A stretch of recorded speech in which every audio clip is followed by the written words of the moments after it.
initiative stuff taken care of, and then I'm going to describe the area and then explain the two handouts that you guys have. The red box is the starting box. Area burst 1 starting box. Love those.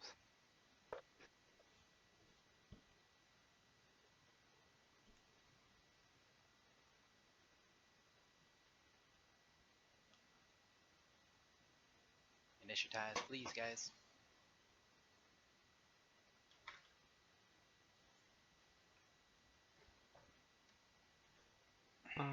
Is the fat guy 4x4 squares or what? I'm not sure. The warden is I think he is 3x3. Yeah, he's 3x3. Yeah, he just wasn't a pair, so I was confused. If you delay after me, I will give you things.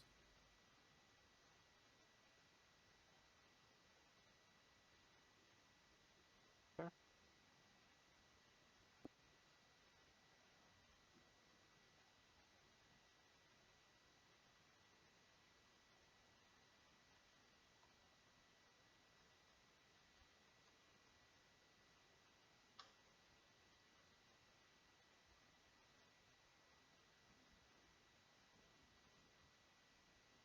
Let's see. Okay. I think who's on the map? 1, 2, 3, 4, 5. Okay, that is all of us.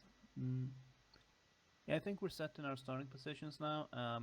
I was there, and I'm gonna use the Battlefront ship myself to be there. Okay. So let yeah, me give a because, description of the room real quick. So you guys have a pretty detailed features of the area handout, and you should have a pretty detailed demonic runes handout. So as you guys come into here, you can tell that this area is used as a prison. I'm going to go through the individual features as I'm describing kind of what everything looks like. And if you have questions about things, please hold them until the end so that I can try to get through everything fairly quickly, because I do understand that this area is fairly complicated. The first thing you can see is up here on an altar that is clearly getting power funneled to it from this lodestone area over here from Area 5 is a new prison and ice that seems to be kind of wet with newly formed ice and continues to have layers of magic being pressed down upon it. This case here, you cannot see through it at all. It's completely opaque, and it's fairly small. It looks like it'd be relatively easy to put this in. For example, a 9 by 9, a 9 in diameter circle. It would be just about the same size as this coffin-looking thing, and it's here. So it's 9 feet long. It's not quite 9 feet tall, and it's about 4.5 feet across. And you can see that the warden is actively putting effort towards this thing, and that is the emissary's prison. The midnight runes, which are here, here, and here, so these 4 dark blue runes that are on the map, are the ones that are in the skill challenge handout. They are glowing on the ground. The warden seems to be putting power directly through them, that sort of stuff. These here, these 2 runes, seem to be covered with a similar sort of guise as the stuff up top, where they're very difficult to look at and sort of see what the details of what's on there is, although it's affecting all of you instead of just affecting the Fae and the Immortals and that sort of stuff. So it's similar to the stuff above, but it's different enough that you feel like it's affecting everybody. You know that if you need to unmask them before you'd be able to reasonably destroy them. The pillars of ice, which are here, here, and here. Do you guys see you guys can see the area around. There's a bit of that heavy cloaking mist. They are obviously exuding power in every direction and is going to be something that you might have to deal with. The lodestone is this area here, which seems to be some sort of raised ritual platform. You can see the edges of this platform are covered in the same sort of runes and the same sort of bindings. Basically, this is the other end of that linked teleportation circle. It's on the map, it's a square, but it's actually a circle. And in the center, there is this very powerful looking area of cold and ice. And the warden seems to be getting stronger because he's standing on it. The statues on both sides of the ritual area itself. Actually, I don't know why I'm not opening my own thing to look at this. This is way more useful. So the statues on either side are pure white ice and they resemble angels with their wings torn off and clutched in their crossed arms. You can tell that there is some sort of malignance looking through them into the room. And you can tell that they are active, even though they are sort of objects in the room. You don't necessarily know what they do right now, but you might be able to make checks in order to discern their nature. The last major thing in the room is this thing up in the top corner, which is very obviously active. There is a black orb that is sitting on a pedestal, and you can see that there is a very weird looking eye surrounded by other smaller eyes that's gazing through that crystal orb, and is watching the proceedings of what's going on in the room. The number 7 here seems to be a active participant in the combat. And then the last thing is that these prison cells, the blocked areas, actually the things in the map that are these 2 squares that are blocked by different prison cells, are blocking terrain. You cannot go through them, and they are 2 squares tall as well as 2 squares long. So this is completely blocking. The roof is 20 feet up, so that you could go over top of them if you wanted to, but keep in mind that you will have to go up these fairly sheer little cliffs of ice in order to make it across one of those areas. So I'm going to pause there and say, does anyone have any questions? You do not know. You might be able to make some checks to figure out more information about the lodestones. At at first, it looks like that it's going to be very treacherous looking ice.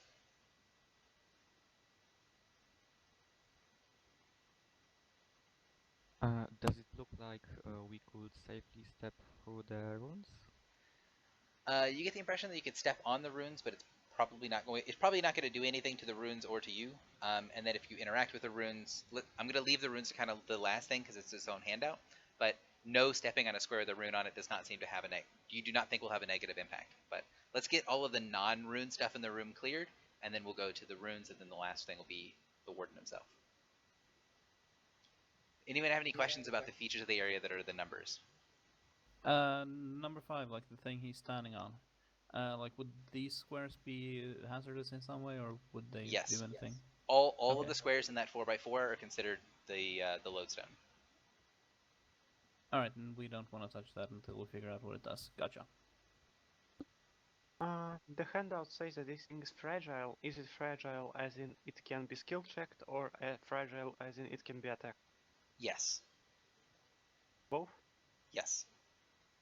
Okay. It has defenses. It is an object. It has certain things that function with it. The same thing with the excuse me, the ice angels. They seem to be an object that can be skill checked, interacted with, or attacked.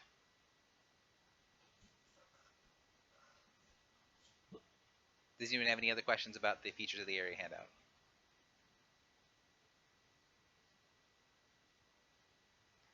Cool. So the demonic ruins thing. As you guys enter in the area, the warden looks up from his work at you and howls something in this kind of weirdly high-pitched voice coming from such a large creature. And then you see its kind of expansive belly sort of writhe and move as a face appears in its stomach that's made of very harsh-looking edges of black and purple. You see this ethereal chain wrapping around the creature's body, going to the base of the creature's skull, going into its stomach and kind of extending off into the nothingness inside of the creature's stomach. The creature inside of the stomach starts to gibber in something that doesn't really even sound like a language so much as it is a bunch of sort of nonsensical sounds altogether, like some sort of crazy inane babbling. But regardless, you can tell that both of the creatures seem to be very offended by whatever it is that you guys are doing by being here at all. As you guys kind of get into place, you hear Aliana kind of mention from above, "You were not wrong when you advised the troll that the queen would like to deal with these troublemakers in her own way, should that be possible." So you guys know the secondary objective. The primary goal is to destroy the prison and allow the emissary to escape. The secondary goal is to, rather than killing the warden, which you know will send him off to some other place of the Nine Hells, you are aware that if you weaken the warden instead of just killing him and then allow the emissary to deal with him, then that is going to give you extra bonus points. Now, all that being said, the description given. Does anyone have any questions about the demonic runes handout? Do I correctly understand that it's basically pointless to interact with them until this guy's blooded? he's working with them, and you can tell he's directly linked to them. So User was moved out of your it's channel. not necessarily pointless, but he User likely joined can your take channel. a small action to be able to fix most damage that you do to the runes. So if you do choose to not deal with the Warden, you guys will need to devote all of your efforts towards dealing with the runes, understanding that the Warden will be able to remove successes quite easily.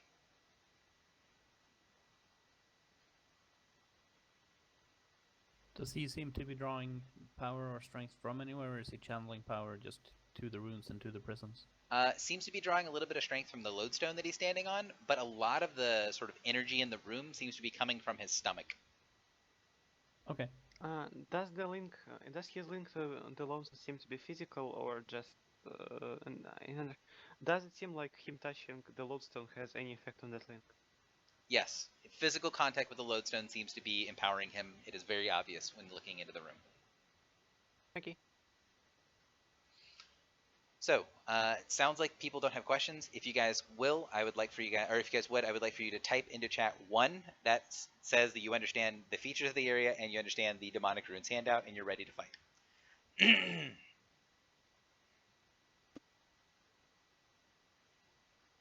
We'll just find out what he does on his first turn, and then we'll take it from there.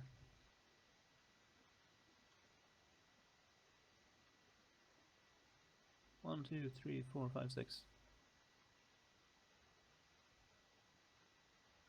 So, you guys have achieved a milestone, although you guys have not actually fought yet. So if you have things that are based on milestones, or if you have alternative ways of spending action points, you guys do have 2 action points, and you guys have reached a milestone.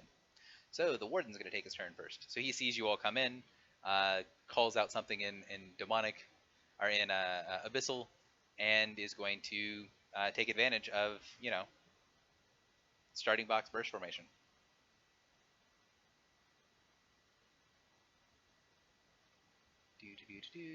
This one. Area burst 2, it's going to hit everybody, so. I only have 5 rolls in there for no reason that I can tell. Because you don't want to hit me? So, in book order, so Meryl 27, Sarotha 24, Tula 35, Amelia 33, Karen 27, and Gilda 31. Making sure that I have the correct AL selected. 1 second. I do in point of fact. So the that little voice inside of the stomach calls out, and you see this otherworldly darkness get lashed down on top of you. If you got hit, you take 26 cold and thunder damage. You are immobilized and blinded, save ends both.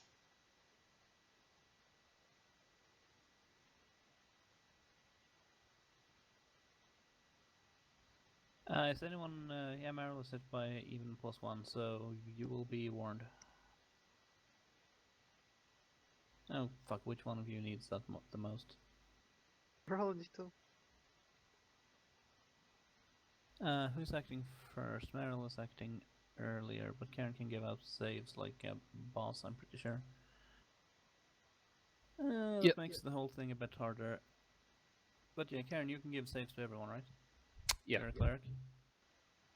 In that case, what I suggest we do is that I will make this thing miss Karen. And then I suggest we all delay until after Karen can give us all saves, and then I will do things to make us all murder the dude.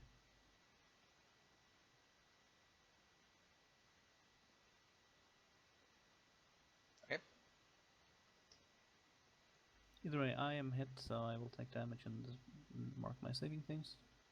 So the Warden is going to spend an action point, and then he is going to launch a flurry of bolts your way. Who's the target? 1 second. I need to see what the Greater Storm Shield is.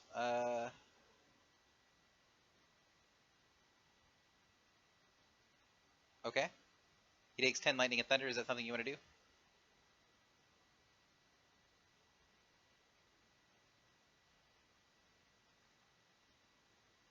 I want to say, yeah, Meryl.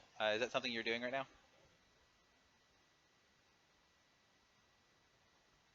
Meryl, Man, are you're you... muted. Yeah. Meryl. Jessica, you're muted. It doesn't look like Meryl's muted in the chat. We can't hear you. Cool. So when that happens, you can see there is an effect. Make sure that I'm not crazy.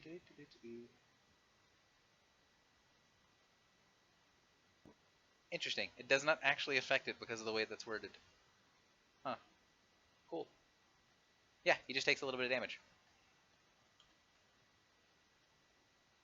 So he is going to send out a Shadow Lash at blinded targets. So he's going to hit Meryl, and he's going to hit...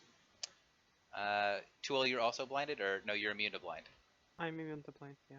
Okay, so the second one's going to be at Amelia, and Amelia will have a +2 bonus to the defense. So the first bolt is at Meryl, so 39 versus Reflex, which I assume hits for 29 damage.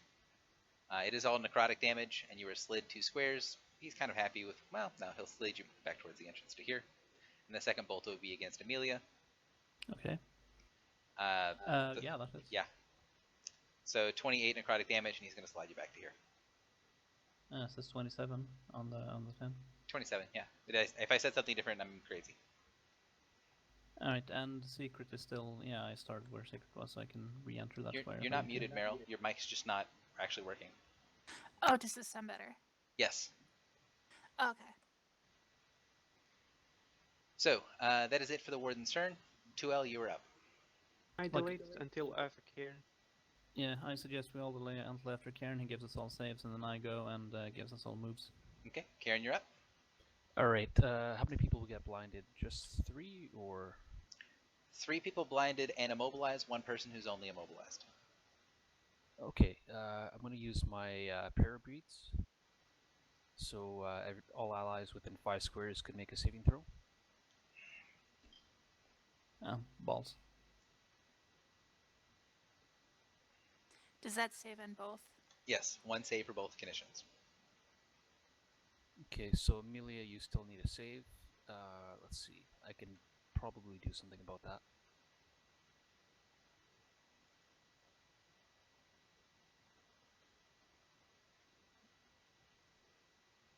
Yeah, I'm going to move up.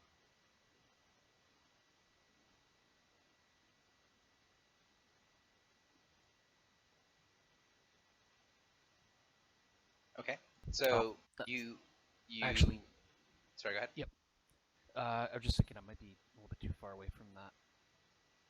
I was hoping to be within 5 squares, so I might try something else. That's going to put you 6 squares away from everybody. Yeah. I'm going to use my healing word and then use the range attack that will Provoke? Let's see. Oh, no, you're not moving. Sorry. Yeah.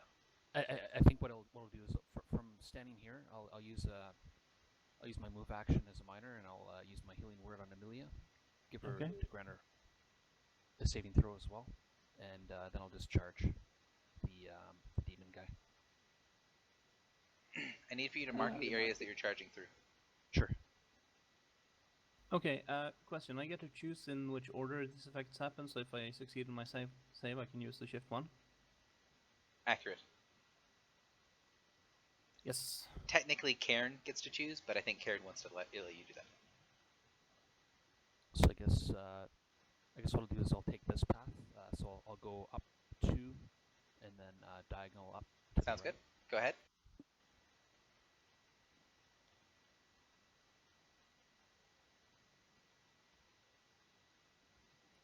And it's just gonna be a melee basic. Okay.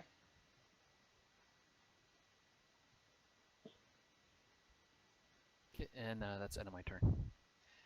23 versus AC does not connect, unfortunately. I am super surprised.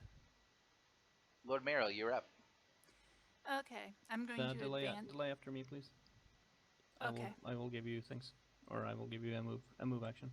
Okay, cool. I'll delay till after Amelia. Go ahead, Amelia. All right. Standard action: Hellsworn Blessing on 2L. To start. Nice. Accept the power of justice within your heart, and go smite that thing. Let's see. That is my standard. I will still have an AP standard. I also have a minor and a move. So I think what is reasonable to do is, how fast are you guys' speeds, especially those of you that are melee? 7. I have speed 6 right now. Those are both good. I will alter time. I will end up in the square where I am in. So Sorelka, Tuel, Gilda, and Meryl can all move their speed as a free action. Those of you who want to smack the guy, please be in melee range of him, like adjacent to him, because then I can give you damage buffs. Which one, adjacent or in melee? Adjacent to the guy, then I can give you my charisma bonus to damage rolls. I can't flank. But we have to be adjacent to get that? Yes, everyone adjacent to him will get a bonus.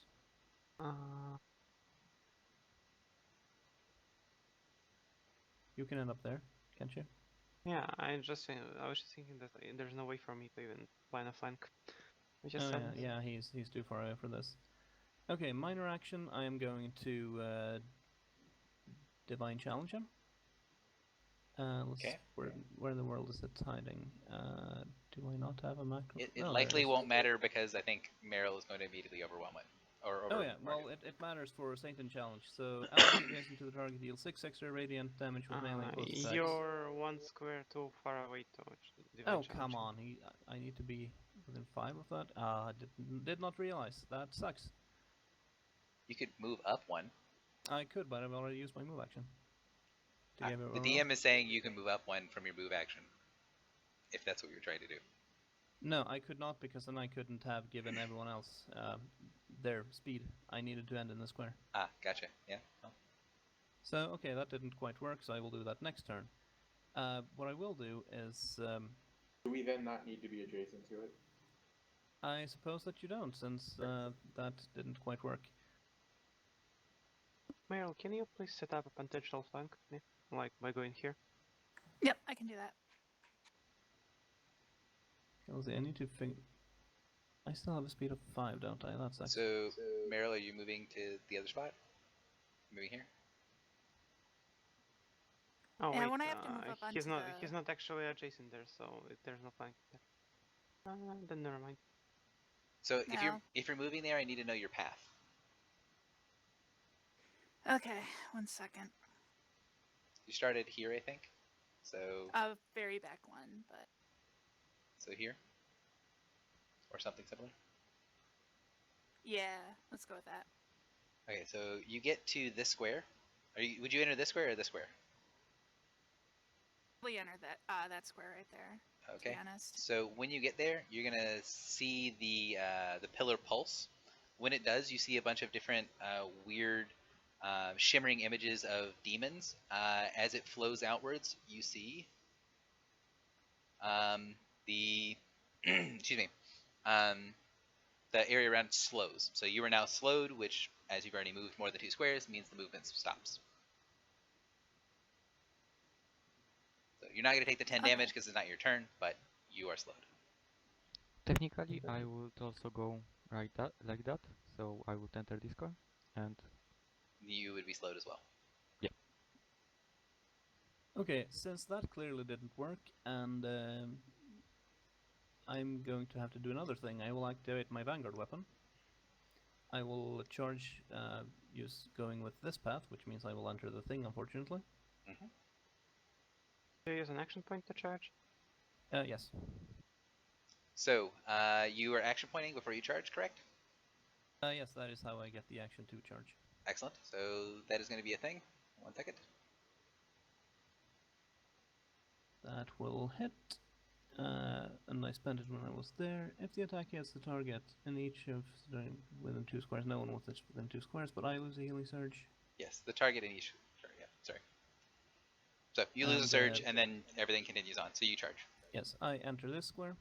Does anything happen when I do? There's the lodestone, which is the thing I linked earlier. So when you end a movement on the square, you'll take 10 cold damage, and your slowed save ends. Okay, I will then use the 20 from my Dice of Specific Fortune to automatically crit him. Okay. I did not have time to put a curse on him, which sucks, but... So, automatic crit for 53. And All right. I did link. Everyone has +1 to attack rolls and +6 to damage.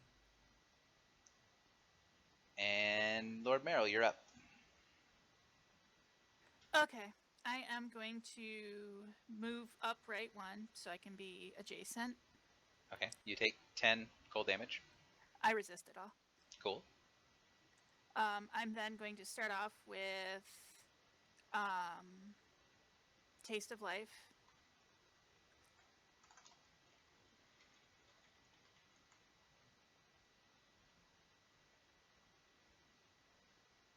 Is that with the +1/+6? Yep. Not that I'm trying to be super super picky, but could you write it in a different color? Right. Sure.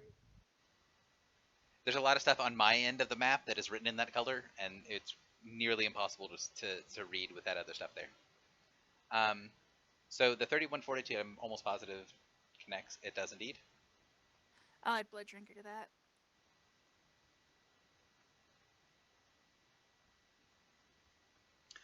He seems to be fairly resistant to necrotic damage.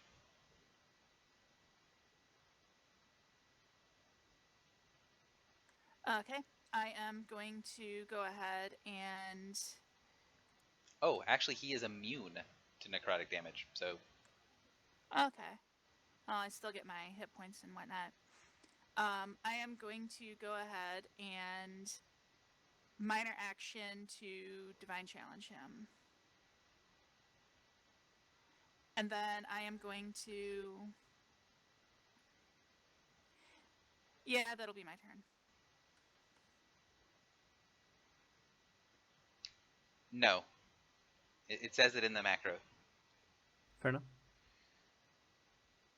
2L, you're up. Did I miss here, or did Meryl Symbol of the Champions code him? I No, did not hear yet. that. Okay, I just wanted to ask for sure. Okay, I will go like this. I believe that's a legal way. That will not trigger anything nasty, except when I enter that square. I Correct, think, you were slowed. yeah, I'll be a snail, but that's fine for my purposes.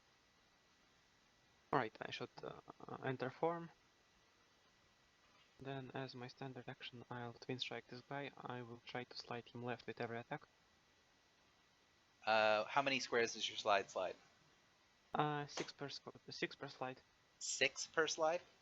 2 per slide. 2 per slide. Okay, that's more accurate. Yeah, I'm not sure why I misspoke. That's silly. 2 squares per slide. Is that enough to slide him left? Both of those will hit. He moves 1, and then he moves 1.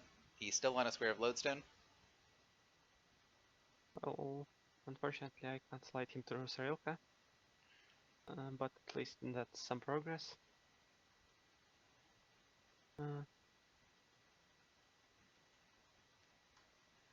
As you are striking into him, you see several bits of the lightning channeled down into the floor as he's standing on there, sending out waves of fire and cold.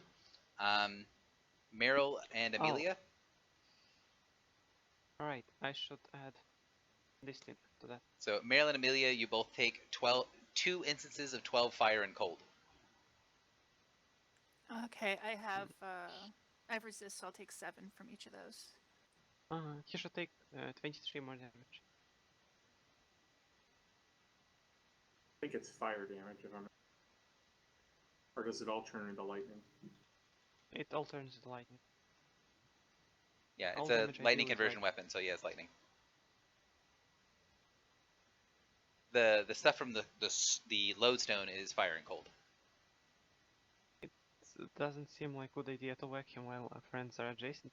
You can hit him 3 more times without killing me, and then it's Gilda's turn, so she can heal me. Well, did it seem like it's lightning specifically that's triggering this? Yes. It says in the macro actually, but it's fire, lightning, or thunder while it's hitting him. So if you hit him with fire, lightning, or thunder, it's going to hurt everything that's on the square as long as he is standing on the lodestone. It says well, when a burst or because- blast with the fire, lightning, and thunder keywords includes at least 1 square of lodestone in the attack. Correct. That's on the lodestone. He has an effect on him that you guys can't see. Fair enough. Basically, he has the same thing. Oh. Can you pop the macro that Xay is talking about again? I don't see it and I can't find it. It is this thing. It is this effect. So it's when a burster blast, da da da da. That's on the square. He has a thing on himself. When he gets hit with it, the same thing triggers. Well, unfortunately, I can't not use fire because I'm on under Healthful Blessing right now. Yep. Now I'll probably just end my turn. I'll take 10 cold Gilda, damage. you're up. I don't think you Okay. take 10 cold damage. Oh yeah. No, you don't, because you're not in the middle. These 4 squares in the middle are adjacent. This is not. Oh, okay, so I don't cold damage. Okay, that's fun. So first I'm going to make a big zone with Spirits of Battle. Everyone in the zone, actually only allies, but whatever, get +1 to attack. It will be right here. I believe that will get everybody. Second thing, I'm going to use my. I have to move. That kind of sucks.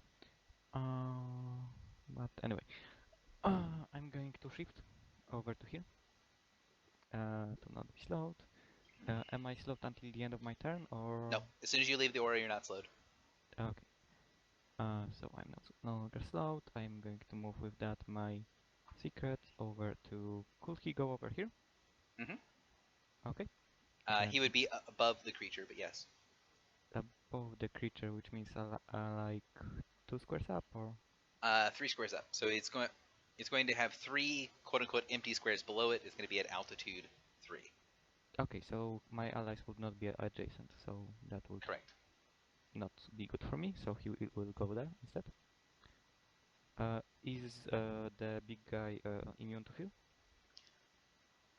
You would need a monster knowledge check to know that for sure. My aura on the secret, would that Oh, let me know? you can tell the aura on your secret is affecting it. Is affecting. Okay, so he grants C8 now. Okay.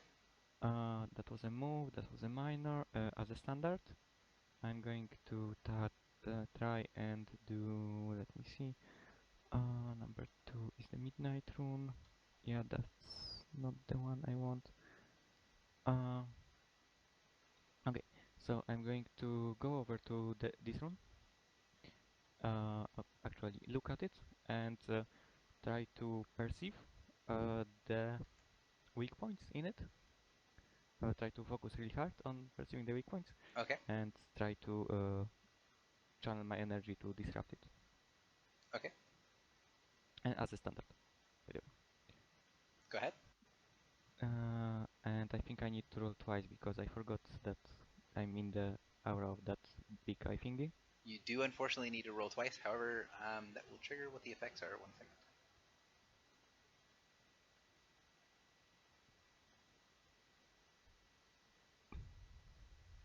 So you can tell with the eye focusing heavily on you. Eye of list. There it is.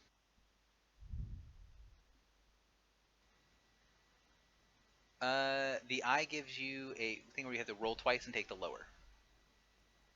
Okay, so I will roll it again for 24. Apologies that I'm. There it is.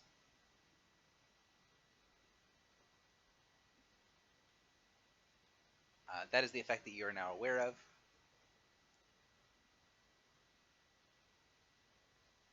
And oh, I remember how I set this guy up. I'm dumb. Sorry. So 24, and what type of action was it? Was it Standard.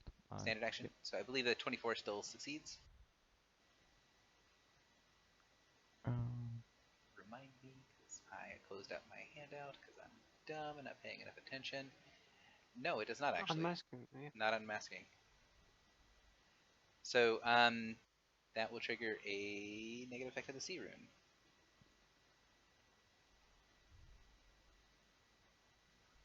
So you take. It says attempts to destroy the rune and fails. And It's an attempt it's to for unmask. unmasking is the same. Ah, okay. So it's going to push you to there, and you're going to take 12 damage. 12 damage. And You're now slowed. Save ends. I think 14 needs. 14. Sorry, because it's AL14. I don't know why I keep thinking it's AL12. Yep, and I'm slowed save ends. This kind of sucks.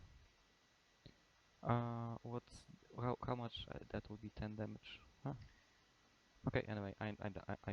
Okay. So at the end of your turn, you take 10 cold damage for being adjacent to the pillar. I'm just wondering if Karen can do an immediate interrupt to put a heal and a save on Gilda. Usually, yes. Unless it's enemy specific, then yes. Like the theme power is not going to work because it's when they're hit by an enemy, and an enemy is not attacking her. But under most okay. circumstances, yes. Okay. Carry on then. Warden. Warden has people that are here causing problems to him. He is going to start off by obeying Mark. Yeah.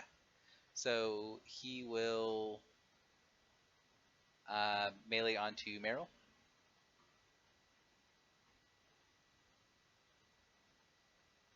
Comes forward and misses absolutely terribly. And then he's going to make his second Reaper's Touch on Meryl. And probably still miss terribly. Yep. So he snarls something at you, and then he points at Tuol and tries to move Tuol. So he's going to be violating Mark. I think this is a burst. Let me double check to make sure that I'm not crazy. I will try It to is. interrupt his attack on me. Okay, so he is going Oh, wait, to... what kind of targeting is it? So I know which interrupts I can legally use. It Is is it a melee burst? It is a close burst.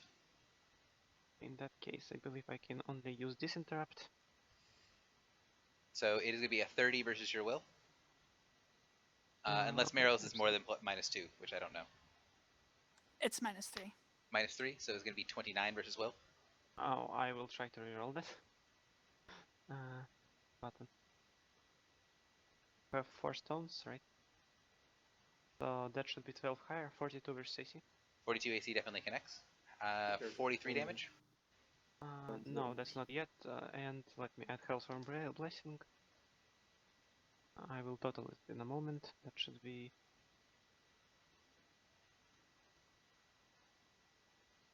57 damage. yeah. It doesn't, but thank you, Sirocco. Okay, Meryl and Amelia, you both take 12 fire and cold. Okay. Just one instance of it. Just one instance of it, correct. Does the 29 hit you? Yeah, of course. Okay. He's going to slide you to here. I reduce the slide by 6. You reduce the slide. I'm sorry. I reduce the slide by 6 first because of my interrupt. The effect nice. line of the interrupt is that I can I reduce see it. any I see it. first movement by 6. Cool. So he does not move you. And he takes some damage from your mark violation, I believe, Meryl? Yep, 14 radiant. So when the radiant energy hits him, the demon kind of gives a loud grunt, and that face inside screams in agony. It apparently is vulnerable to radiant damage.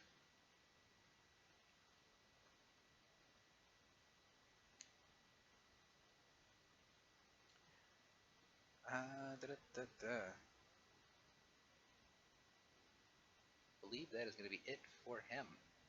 Yep, he's done. Sirocco, you're up.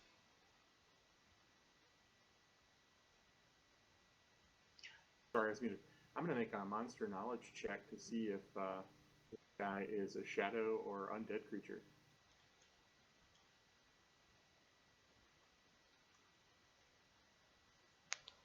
Oh yeah, nailed it. So your religion check tells you that it's a demon. It has some other sort of weird stuff going on in its stomach that's not demon related.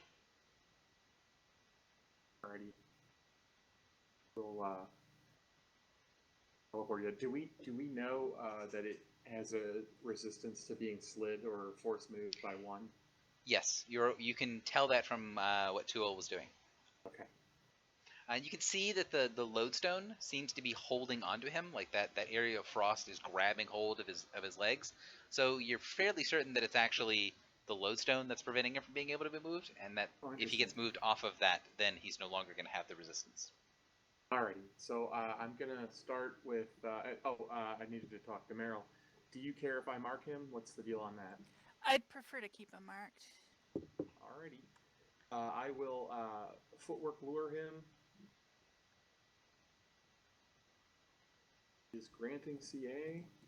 Is indeed. Keep in mind the +1/+6 or +2/+6. Yeah. So, great start that is. Alrighty then, I will minor action to claw him.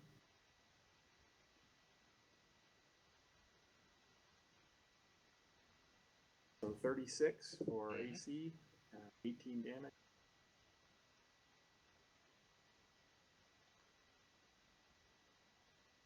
Will action point.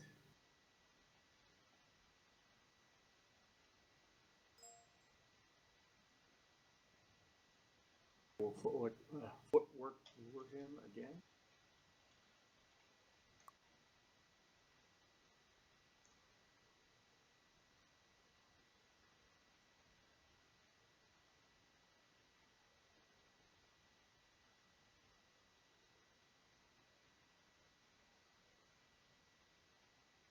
Nine AC. Is that with rolling twice? No, I don't roll again unless I miss. I can roll one attack or a skill check required by that action twice and use either result. So. Oh, well, I guess I'm wrong then. Yeah, so you roll twice and use either result. If you still miss after rolling twice, then the next time you roll twice and use the lower. So I got it up to a 30. So a 30 AC is what you need to connect. So. Oh, what a relief. All right then. I will shift 2 squares. I'm going to shift through him and do 5 acid damage to him. I also want to add my sneak attack. Okay.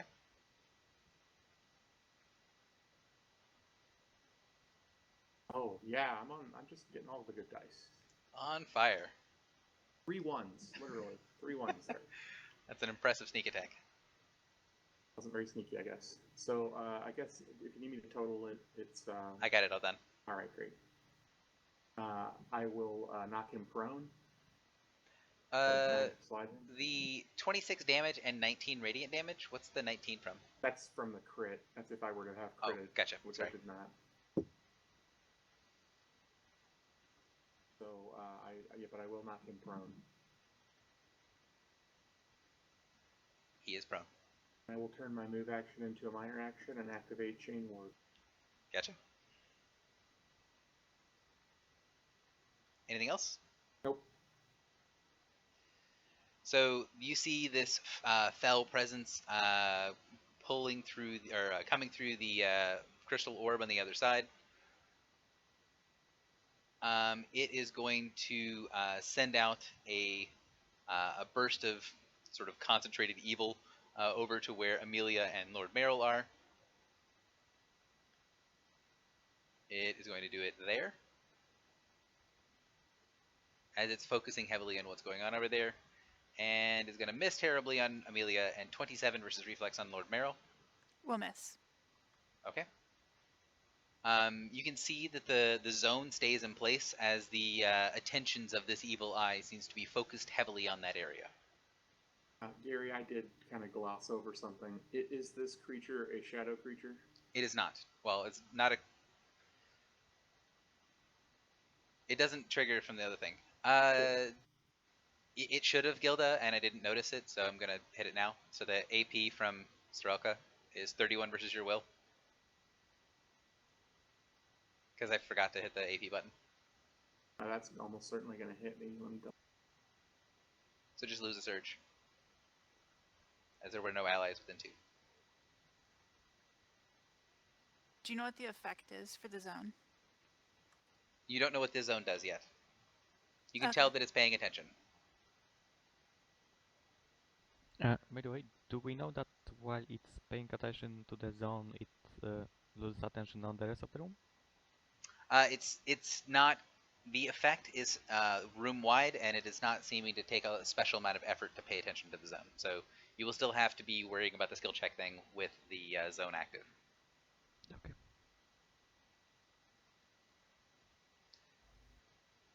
that is it for the eye. The warden is going to stand.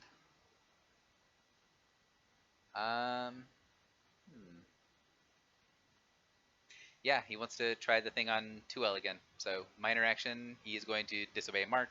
I don't think the Mark triggers again, but I always forget how Paladin Mark works. Once per round, so it will, because it's a new round. No, if it's once per round, that means it restarts on your turn. The start of your turn, all okay. once per round things restart, including your immediates. So he's going to start by violating Mark on to get 2L into the friendliness again. So 26 versus Will. That's 4 higher than what he needed. So yeah, so go into the zone, please. Where exactly does he want me? He wants you there. And what happens when I enter the zone? You get affected by the... Oh, you didn't end a movement, so you don't get affected by that. So none of the bad stuff happens, and apparently going into the eye area is triggered by a opportunity action, so it doesn't trigger opportunity actions either. Okay, great. But it's whatever he wants you. And then he's going to just use his multi-attack down on Meryl. And wow, he's... Let's see if he can roll a 3 on this one. Oh, it's not a 3. So 35 against Meryl. Yep, that will hit me by 1. 30 cold and necrotic. And you were slowed save ends. Resist reduces that to 20 for me. Okay. And the warden is done. Karen, you're up. All right.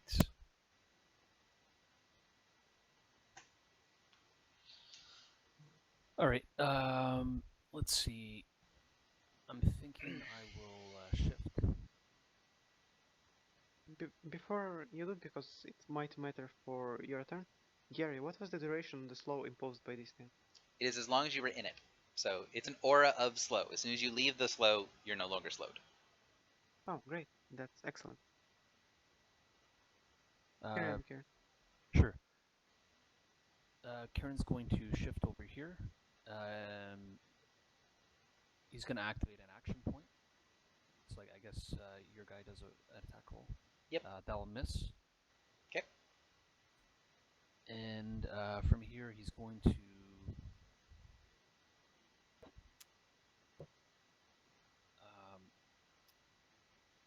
sorry, it's going to be like a... basically, it's a shift to he's... I'm activating my boots. Okay. I got the button around here. But that's fine. I know what you're doing. And from here, he's going to use a ranged attack. And just a question, the red outline border, do I know what's happening there? You can tell that the eye that's over on the corner, the one that's here, is focusing very heavily on this area, and that this zone is going to have triggers that do things. Okay. In that case, let me do my attack.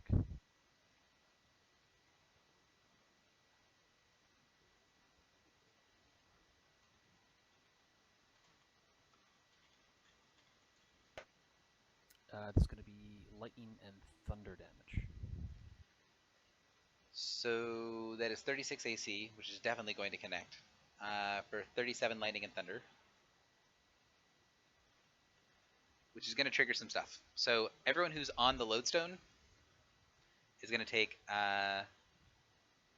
11 fire and cold damage. So Amelia, Meryl, and 2L take 11 fire and cold. You also, as you strike into it, you see the warden seems to be weakened. Just curious about that. It's not a burst or a blast that I'm using. I know. He has something on him that is the same as the zone. So if you hit him while he's standing on the lodestone, it does the same thing. It's the same damage roll, so it's what I'm using. Oh, okay. So is this triggered only by lightning or thunder keyword attacks? It's lightning, thunder, or fire. And you just did lightning and thunder. Okay. It's what just happened to Tool a second ago. Yeah. So that all occurs, and then you see the warden's body start to break apart and weaken. He is, quote-unquote, effectively bloodied. You can see that the head inside of his stomach is trying to force the body to continue moving, and that it is only going to be weakened for 2 rounds. So at the start of Karen's next turn, so at the start of Karen's turn 1 afterwards, the warden will no longer be weakened and will be able to interact with stuff again, unless you fully bloody him. So he's currently weakened, quote unquote, so you can interact with the skill challenge stuff without him being able to test it. If you guys don't complete the skill challenge by the time he is no longer weakened, or by the time the face in his body re-strengthens him, then he will be able to act it again, or you can continue to wail on him and lower him down to low hit points, in which case he will be permanently weakened. Okay. I was just curious about the as part of the attack that I did in the effect line. It says I can teleport an ally. Am I able to teleport an ally so that it negates the damage? You would be able to do that, yes, because Okay. it's all of your stuff triggers first. Is there one of you three that wants to teleport? Probably Amelia wants to be outside of the zone of pain and madness. Pretty sure Amelia wants to get out of it. I'm torn because I also want to be like in a burst with you two guys. Well, if someone wants to teleport, they have the ability to. I will move 8. I will shift 8 on my own square. On my own. Actually, I can turn. teleport there and still be within close burst 3 of you guys. Okay. So Amelia, you wouldn't have taken the 11 can you fire and cold. Please be over here because I really want to be on the bottom side of him. Oh, well, I thought you wanted flanking, so why don't I be there? I have advantage either way. I just really need to be on the bottom side of him. Okay, so I don't see why I need to be on the bottom side of him then. So I can be within close burst 3 of you. I am within a close burst 3 of you, whether I'm here or here, and my turn is before yours, so I don't know what you're babbling about. Then never mind. Never mind. Also, I don't know why flanking matters, but there's that. I'll go ahead and activate Stream of Life, and then I will charge. Okay. You action pointed, and I missed you. Okay. Yep. Can you please charge it there?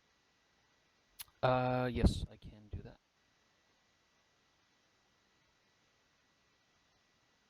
And just want to double check. Gilda from Secret, that was a +5 to damage versus bloody. Let me see. I think that's it. That's correct.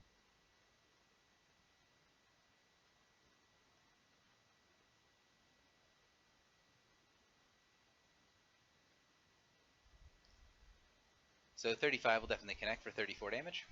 Okay, great. That's it for my turn, and target will take a -1 penalty to damage rolls for his next attack. Done. Amelia, you're up. Yes, first of all, Vanguard Weapon ends. Then let's see. Yeah, I need to selfie, but I also need to do that. What I'm going to do is I'm going to actually use Heaven's Warriors. And one moment. So close burst 3 zone of me.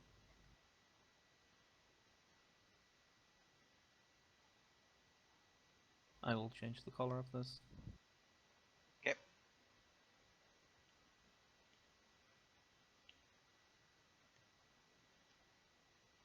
So I believe the way we've interpreted this is that everyone who enters or anyone who's ever in the zone can pick one of these. Yeah, if at the time that they do something, if they are in the zone, they can pick one. Right, and then the zone never affects them anymore. Correct. Oh, wait, so we have to choose it right now, or can we choose it on like? You choose it when you use it. So I could choose it like the middle of my turn. Yes. But then we can leave the zone and keep the effect. Yes. Okay. So you can either heal or get some damage.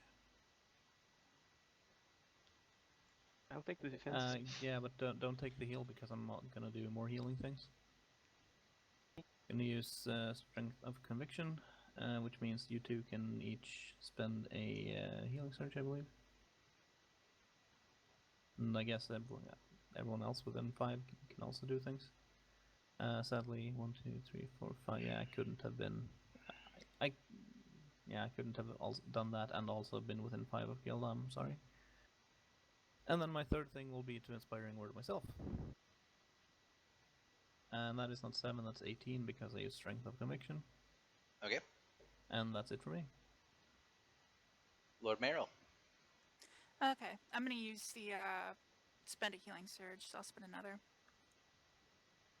I am still slow to save events if that matters, if it gets worse. It does not get worse. Okay, I am going to. Oh, hang on. You begin your turn. Yep. Zzz. That will hit, and I will take 19 cold and fire. Okay.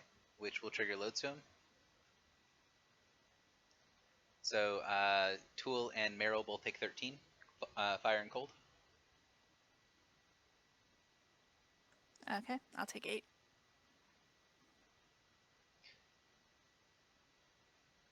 So Merrill, you now have a -5 penalty to skills checks, and you are slowed. That is one condition.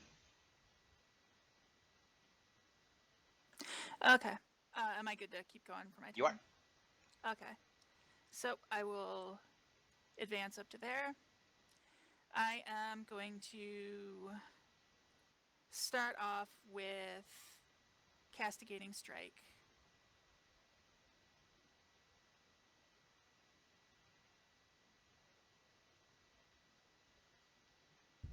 .40 hits. Yep.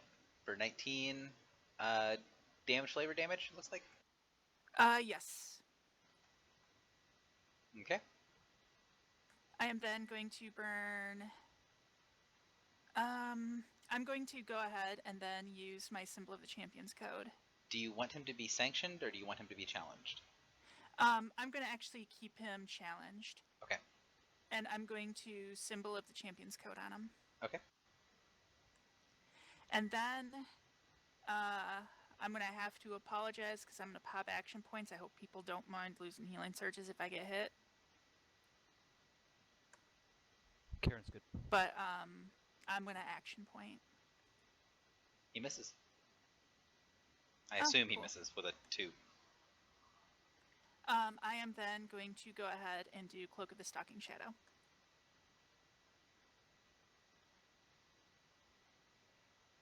And that is the end of my turn. 2L, you're up. I begin turn, I And- assume something happens. 1 second. I miss. That is not a hit. You both take 12 fire and cold. Okay. He is Champion's Coded, so he can only attack Meryl, right? Accurate.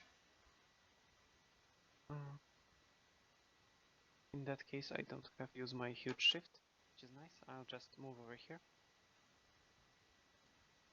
Are there any triggers for opportunity actions? So you see the warden as you're going towards you. He's goes to swing towards you, and you see the divine power of the Champion's Code pull him towards Meryl. The face inside of the stomach screams in rage. And you see the creature inside command the demon to ignore the condition and can command the demon to go and do it anyways. And bits and pieces of the demon's body start to break apart and tear as the demon obeys the command of the creature inside of its stomach. So the Champion's Code effect fades, and it takes a whole shitload of damage. Okay. But this action doesn't go off? Or does it? 1 second. Sure how that works. He does not actually get to use the thing. Okay. I will slash him. Things are in the way. Yeah. Wait a second. My minimized handouts are in the way, so I couldn't actually do anything. I'll try to low slash.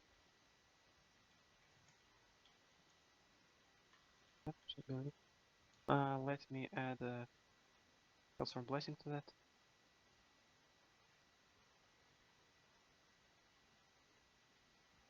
So that's total of 55 damage, and he can be slid 2 twice to the Okay. left. So 55 damage. 55 damage, he can be slid 2 twice, so he gets slid 2 total. he is slowed, and actually 57 damage because I'm flanked.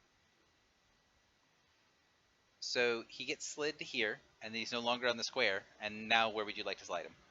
Oh, no, just there. I want him pretty You want to far leave him away there? from the thing. Yeah, that works for me. Okay. That was a total of 57 damage. Now I don't think he will be able to backlash because he's pretty far away from the thing. So I'll just strike him. You can tell that it didn't, when you hit him and slid him off, that it didn't backlash onto Meryl. Oh, okay, that's great. And finally, strike people with reckless abandon. Let me add Hellstorm Blessing to that. That's a total of 83 damage, I believe. Yep. And I will action point. I probably get a hit.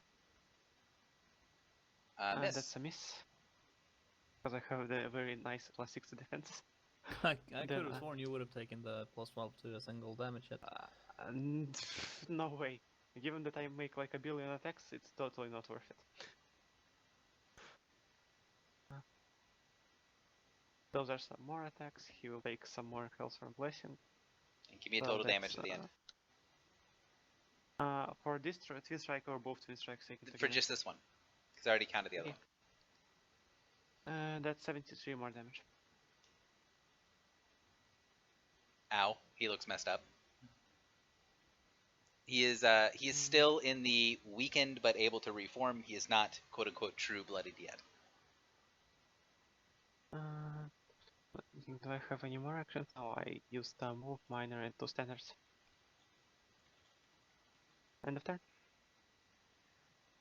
Gilda, you're up. How long did one sec? How long did the plus 6 defense last? To the end of Amelia's next turn. Yes. Okay. Okay, so I'm slowed, which sucks. He is too close, which sucks as well. I'm going to move over here and move secret over here. Okay. I'm going to make more zones, because we have 2 list loadouts. Need more zones. Exactly. And make a symbiotic spirits zone. So I choose him, and everyone in the zone until the end of the encounter gets resist 10 to all damage types to which he has resistance or immunity. So let me look at his thing real quick. I know it's cold is one of them. So everyone has resist 10 to necrotic and cold. Okay, sounds good. I thought he was immune to necrotic, no? Yeah, he's immune. So it says he get resist 10 to all damage types, which he has resistance or immunity. Oh, I missed that part. Okay. Yep. Let's see. What do we want to do? I will use let's go with more zones. I will use Cold Discordant Spirit on him. So he got CA. And that's pretty much all. 26 versus his reflex. 26 versus reflex is not enough. He's not a very reflexive person, but that's also a terrible roll. Well, not terrible actually, but doesn't hit him.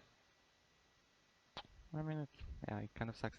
I cannot really reroll that, so it's 12 radiant damage. Okay, it seems to hurt him. Okay, 1, 2, 3. 1, 1, 2, 3. Because I need to choose one square in which it starts. So more zones. In this zone, allies can shift 4 squares as a move action and ignore difficulty 10 if they use that shift. And yeah, that will be all. And I try to save against the slow and make it. That's all.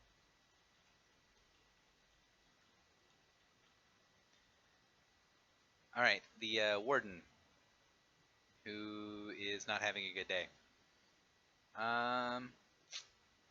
Let's see. He is not prone. So he is going to shift 1 square to here. And that will trigger a reaction from me. Okay. Let me find which it was startling offensive, I believe. Which is nice. And let me add Hellstorm Blessing to that. So that's total 57 damage, and he can go back. And get a -2 penalty to attacks. 1 second.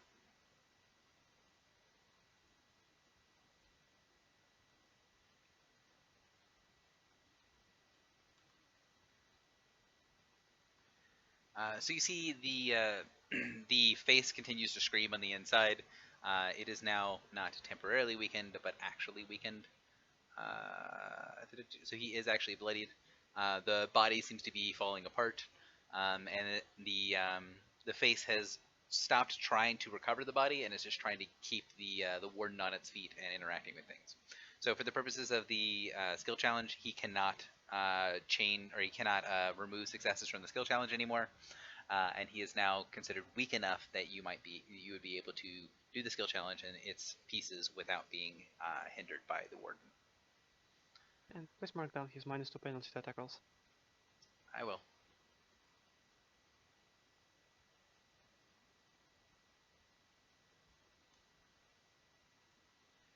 So let's see. I'm gonna go with was that an immediate reaction? Interesting. Let's see if this provokes.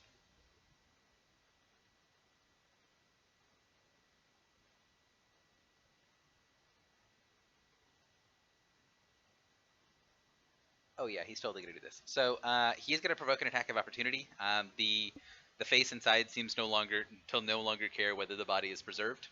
So Cairn, Tuel, and Sirelka can take. Actually, all four of you can take attacks of opportunity if you so choose. That will be a crit. So I just wanted to remind everyone about there was a mention earlier about probably best not to kill. 44 damage. Yeah, don't kill him. So bloodied is perfect, and then we need to try to free the queen and disable all the runes and stuff. I mean, I just want to slide him around. Well, I'm gonna knock him prone. Do 19 damage. Okay, you knock him prone, and I slide him 1 and then 2. Karen will not take the opportunity action. Can you not slide him so close to me? Amelia, are you taking the attack? Yes, I think 29 misses. It does. Then indeed. I could slide him here and here. I can slide him 1 to the left and then 1 down. So they're there? Yeah. Yep. Alright, and he is now prone, I believe. Yes. Correct. So he's going to be making these attacks at a -4. These are old macros, so I can't do anything with that. But it's going to be against Sirelka, Amelia, Lord Merrill, Tuel, and Cairn. So 31 on Sirelka, 23 on Amelia, 23, or sorry, not 23. So 19 on Amelia, 19 on Merrill, 22 on Tuel, and then a 31 on Cairn. Now, is this the time when I would pick the 6 defense from? You can choose it, I think, at any point, but I think it's a free action. I would need a macro again, and if it's a free action, you would need to do that before you were attacked. Oh. Yeah, it's at any time, so it's got to be free action. So it's going to be reaction timing if you take it off of your turn. Sarelka, were you hit by that? Yep, I'm hit by 1. Okay, I Or I'm hit will right on. react with Shield of the Ocean, so you can regain 14 hit points and make a saving throw. So everyone who got hit, you're immobilized and blinded, and you take 26 cold and thunder. Meryl, you're going to take a little bit of extra damage. Okay. No, you're not, because it's 9. Okay, cut in half. Or wait, resist downs it to 4 and then cuts in half to 2. Yes.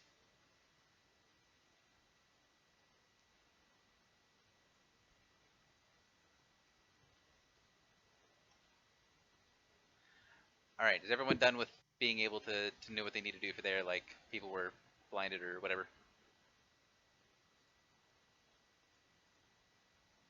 Yes, no, maybe? Everyone's done? Cool. Oh, sorry, I was talking there. I was just going to throw out a reaction since there's an enemy attack. Go ahead. Yeah.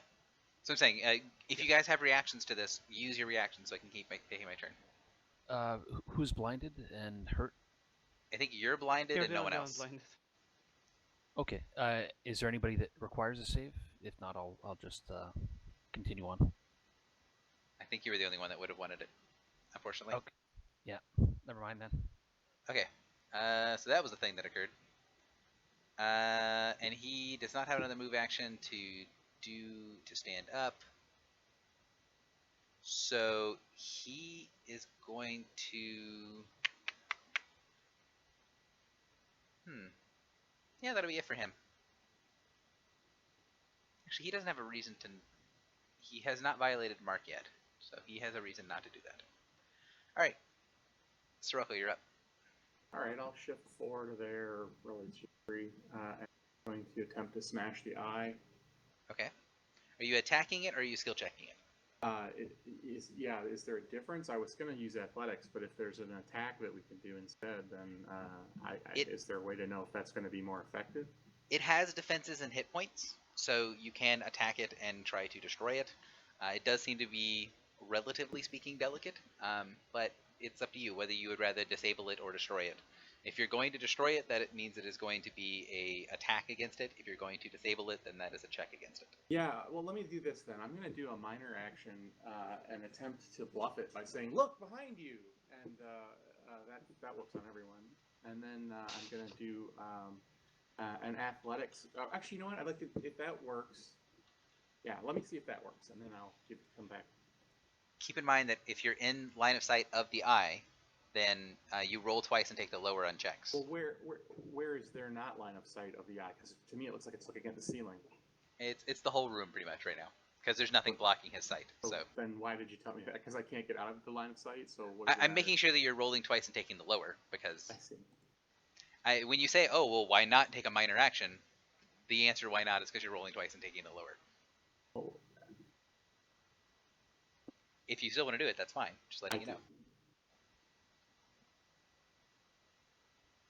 There's do I need to keep rolling? Does it? That is not going to succeed, unfortunately. Right. So it's going to blast you. And miss, it looks like. Miss terribly. All right, and then I would like to use. I guess I'm just going to use athletics to try to force the eye to. Is it in a swivel, or how is it attached to this this thing that it's on? So if you look, the eye is looking at you through a crystal orb. The orb is on top of a pedestal. So this eye is taking up the entire orb, and it's looking into the room. But the actual object itself is this black ice pedestal, or this black ice crystal ball that's sitting on top of a pedestal. What skill check is it to drape a canvas bag over it? To keep it there, depends on what kind of canvas bag it is. It's a sufficiently large piece of cloth that will assume that I have, right? I mean, makes sense. Do you want? Can I use athletics to tie it in place, maybe? Yeah, to keep it from coming off, because you can tell that the eye does have the ability to interact with stuff, so it's going to try to throw it off. And this is a standard action. Okay, and the second roll? Oh, right.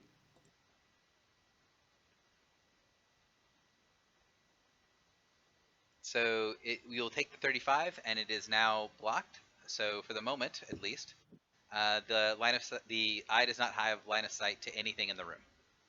So it is currently not able to do much of anything until it gets rid of that canvas bag. And I'm done.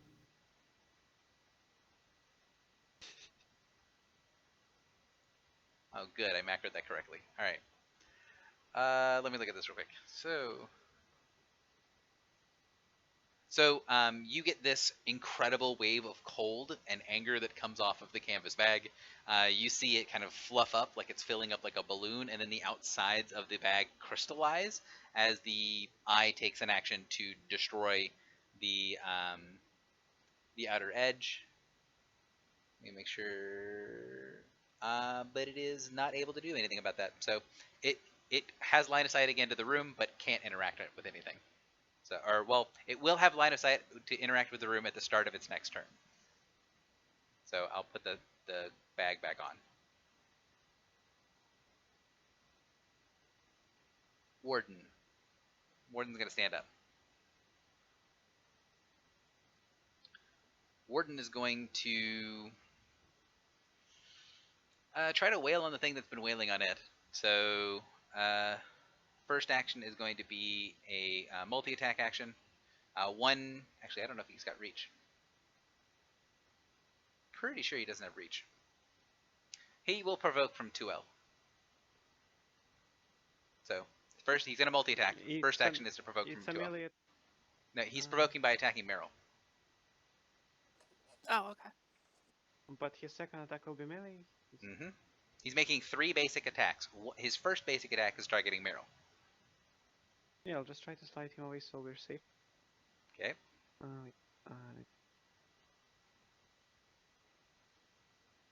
I will choose not to apply sneak attack damage. But I have to apply for blessing, that's not a choice.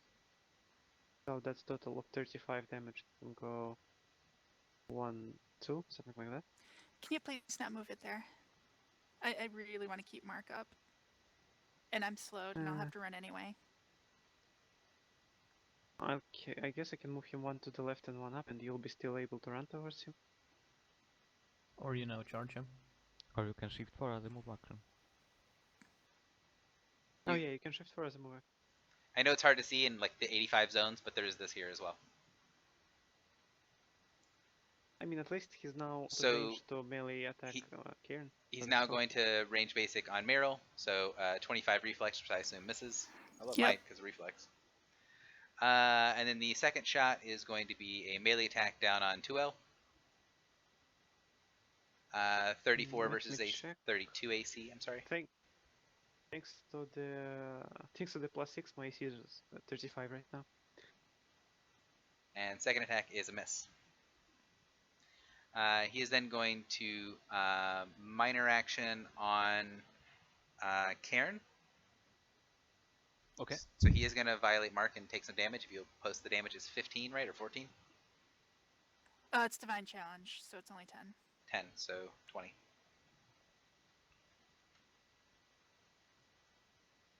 And so this is minus a good chunk, minus 5. Yeah, minus 5. So 33 will on Cairn, or sorry, minus 5 plus 2, so 35 will on Cairn.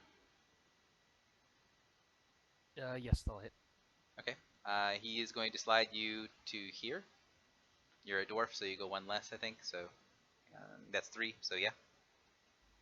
Interestingly, that means you're now in my zone, which means you can spend a surge as a free action if you want to do. Yeah, might as well. Okay, so go ahead and do that first. And then he is going to spend his second action point. And he's going to do a area burst here. So these 4 targets.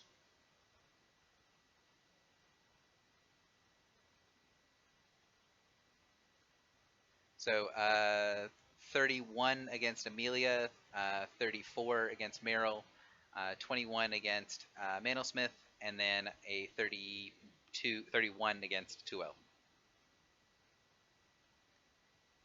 If you get hit, you take 21 cold and thunder damage, and you are blinded and immobilized. The people who are on the lodestone take an additional 6 fire and cold.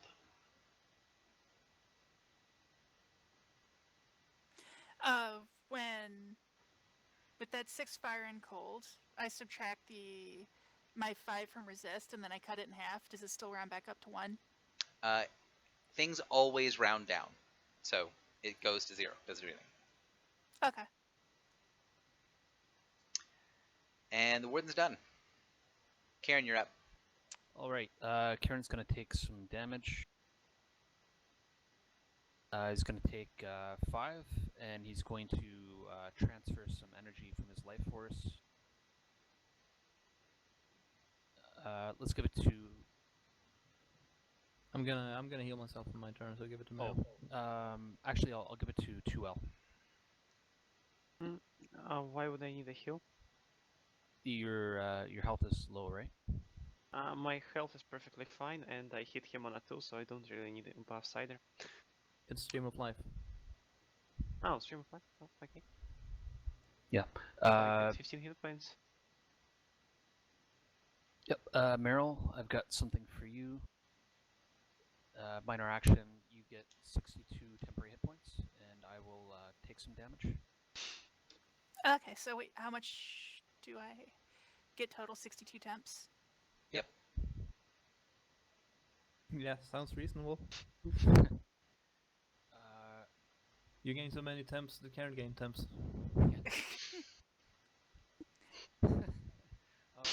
I'll go ahead and I'll use my second wind, and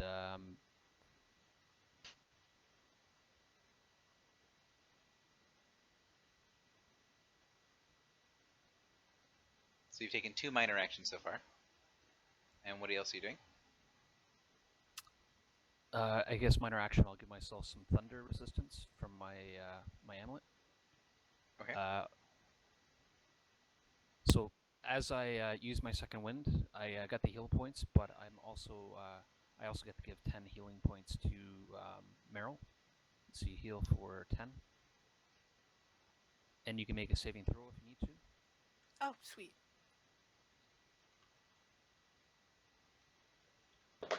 And Wah, also, wah. I'll give you some more health. Just I'm gonna do braces of respite. So take an additional 8 healing. Okay, thank you. And that's it for me. I'll just do a saving throw. The bracers is another saving throw too, right? Yeah. Meryl, you can do another saving throw. Thank you. All right then. Alright, I will Rousing Words myself. I will use my second Inspiring Word on Gilda because this is a burst 10 because it's Paragon. Then I have a standard, but I'm like blinded and everything. Which means, what can I even do?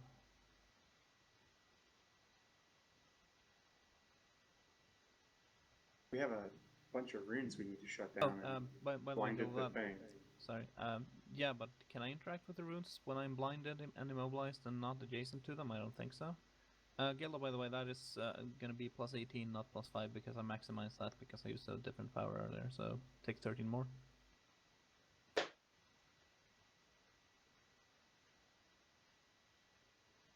So dealing with the runes from far away is going to confer a penalty, and dealing with the runes that require sight, which is the sea runes, will give you an additional penalty while blind.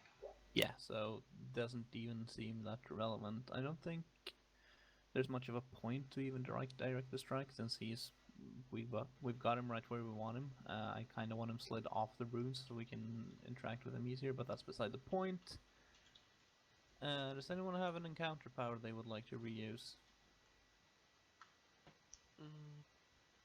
Probably low slash, but I'm not Yeah, but I mean we don't wanna kill him, and Yeah. there's not much point in sticking more damage on him.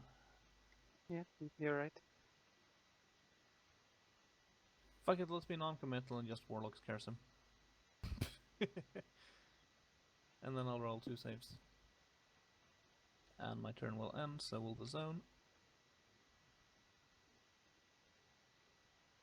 That's against slow, and the second is against stuff. Nice. It's all gone. Meryl, you're up. Oh, I lost the best buff in the key. Okay, I'm going to shift 4 as a move action to right there, which will refresh my Divine Challenge. I am going to try those Midnight Runes. Those aren't the ones we have to uncover, are they? They're just ones we have to... Right, you just have to... The dark blue ones are not the ones you have to unmask first. Okay. Well, I'm going to go ahead and try to do a standard action to try to use a religion check to scramble the rune or whatever you call it. Is that doable? You give me some sort of description of what that looks or sounds like, then yes. I'll call upon divine powers and use it to nullify the effects of the rune. What's your god? Actually, currently the blood of Vol. Okay. So it's power from within myself. Cool. Go ahead. And you told me it's a standard action. Yep. I don't have the -5 in here because I don't have the modifiers in my skill checks, but 22. All right. So a 22 as a standard action on a midnight rune is going to be not enough, it looks like. Okay. And then I really Hang don't on have anything. 1 second. Midnight rune triggers. So it's going to push you to here. Okay.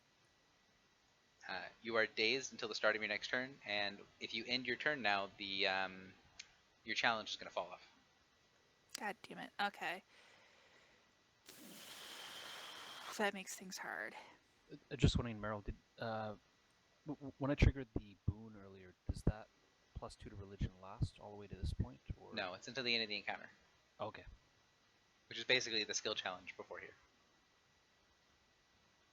So the +2 to religion, or which thing are you talking about? The +2 to religion does not happen anymore. It's not around. Well, shit, I guess that's the end of my turn because I can't do anything about that. All right. Okay, so I'll take some saves. I'll take a... Oh, wait, I'm back in the thing, so that slow and refreshes No, itself. it's only if you end movement. You didn't end the movement there. Correct. Oh, okay. So I'll take my save against slow. And I'm guessing it's none of those things, so... It is none of those things, unfortunately.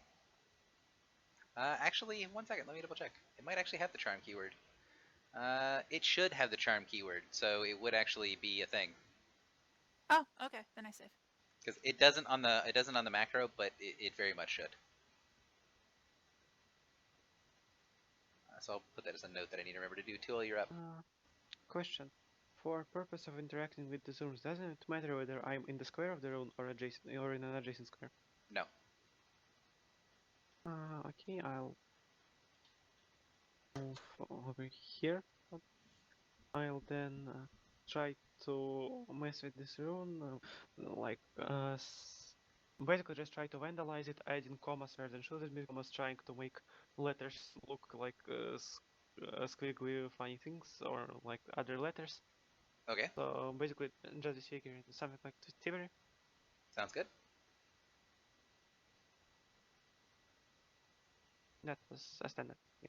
By the way, guys, keep in mind, all of you guys have comprehend languages still, so everyone gets the +2 from being able to read Abyssal. It's not mattered yet, and I've been counting it in, but be aware that that's a thing. Nice. So I believe I destroy this rune. You do. Does anything noticeably change once a rune is destroyed? When one rune is destroyed, no. Okay. I should come in another square, but it's too late to think about that. I will end my turn.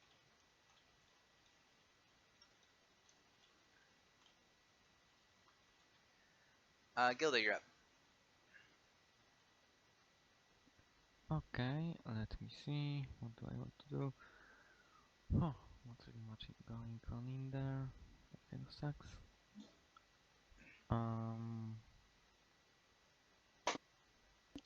Gilda, can you please try to figure out what those statues do? Since it has been made a point that we can figure out what they do with knowledge checks. Okay, is that knowledge check no action or free action? It's a whether you know it or don't. So you can make a check on it, and if you don't get any information, you can then use an action to investigate it. Okay, then what's the check on knowing them? Dungeoneering. Dungeoneering. Yeah, why not? 16, probably no. They are statues. Yep, as I thought. I'm going to shift over here. Actually, and use an item. Action. Karen, get over, I don't know, here. Sure. You want me beside you there? Yep. I could totally teleport in somewhere else, but yeah, whatever. Karen is now there, and I'm going to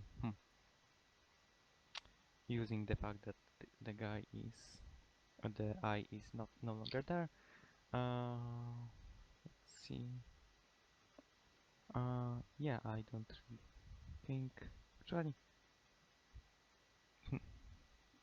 Yeah, I think I just try again to perceive the uh, how is it called weak points in the runes that prevent scrying Sounds and good. all that stuff. You looking for With perception +2, to go through the deception on the rune? Go ahead. yep, and +2 because of language, right? Not for this part. So unmasking the rune is Okay. the only part that doesn't get that bonus. Okay. That's That a nat should 20. hit. So the rune that is in front of you is unmasked. Okay, that was a standard. I used a move and a mark and a minor, so let's try action pointing. You used the move. Okay. He did use a move to get there. Yep, I Could had he to move shift. secret in the process? Oh yeah, I totally forgot. His secret will be over then. Do I get attacked because of action point? Let me double check. I don't remember if he has this ability while he's bloodied. He does in point of fact. He So does. 29 versus 12. That hits. Yeah, I don't think I have anything against Okay. that. So both you and Karen lose a healing surge. Okay, I have many of those. And now that the rune is unmasked, I think I'm just going to try and overload it. One more thing. While it is unmasked, it is still active, right? It is still active, correct. It is not Okay. protected, so you can destroy it. Okay. So I'm just going to try and overload it with with natural, like primal energy, and try to destroy the tile it is on, pretty much. Sounds good. With I don't know, 0 bonus I will tell because I don't know. And that will destroy the rune. Once the rune is destroyed, you hear another one of those crackling of ice, like a glacier is settling. And when that rune gets destroyed, you see a little network of spidering cracks open up on the uh, the emissary's prison up on the pedestal. Up on the altar up here. And you hear this very sort of sing-songy, beautiful voice echo through the room and say, El Keth Atste Ubrian. What a precious little pawn. When that voice comes through the room, you see on the demon's face a rune appear in Elven that burns its way through the demon's body as the demon cries out in pain.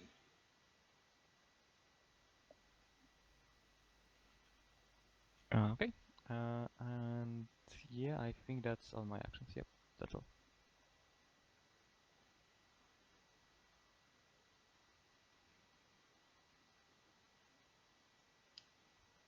The warden. The warden looks seriously disturbed now that things are going the way that things are going. He is going to take his first action to provoke an attack of opportunity from all the people that chased him. So Karen and Gilda and Secret, do you choose to take the action? He's then going to provoke from Tuol. I will take it just to be able to slide him back as he seems to be escaping. I will choose not to apply sneak attack. But oh goddammit, I have to apply Hellstorm Blessing. So that's 36 damage and he can go 2 squares back.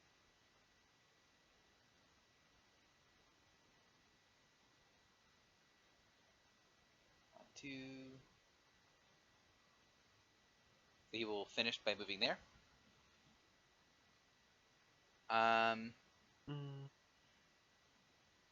He is then going to burst on. He'll burst on Amelia. Okay. So 38 versus Will. Yeah. He's going to slide you into the unhappiness. Specifically to here. So there you go. Then he is going to. He'll multi-attack. So he's going to attack on Meryl because he feels like Meryl has got to be a weak target, but it's probably unlikely to be the true case. So first attack, 29 AC misses. Second attack, 26 AC misses. Third attack, 32 AC probably. Well, 34 AC total. 34 will barely hit. Cool. 29 cold and necrotic, although I don't think it matters very much. Okay, so I'll take 19 cold and necrotic. And that will be it for the Warden, as he kind of solidifies his feet on the edge of the lodestone.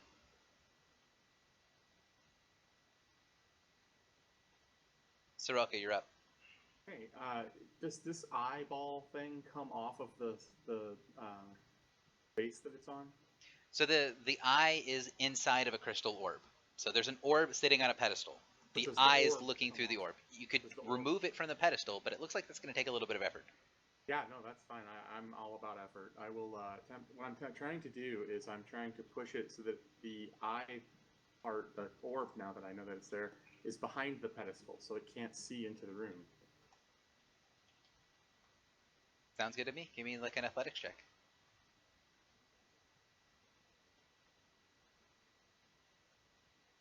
And do I get +2 for knowing Abyssal so I can swear in the proper language when I exert myself? No, you do not.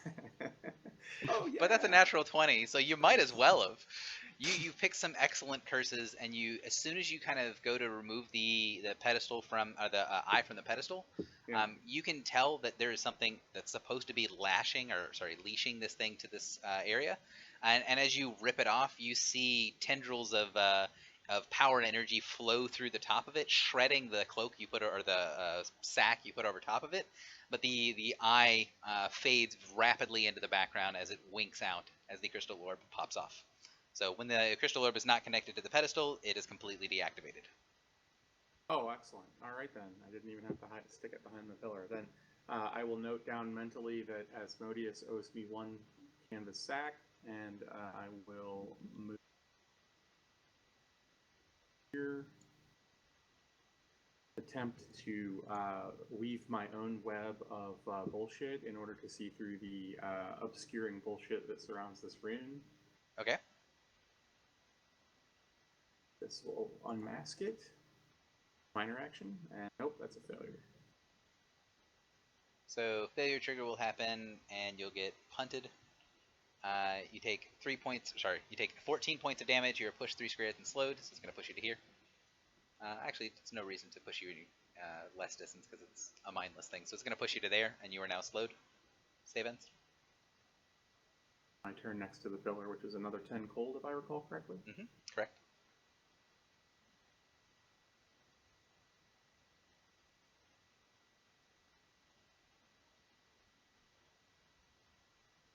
And I believe that's it for you, Soraka. It is. Yes, I'm done. The eye takes its turn being sad. The Warden. Warden is going to step onto the stone, and then is going to burst Karen, Gilda, and Tool. Looks like 30 on Gilda, 30 on Karen, and 36 on Tool.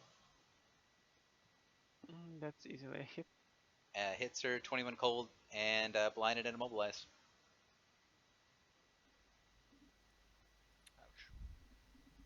Karen, are you hit? Yeah. Then I'm going to react to that with Shield of the Ocean. You regain 14 hit points, and you can make a saving throw. Thank you.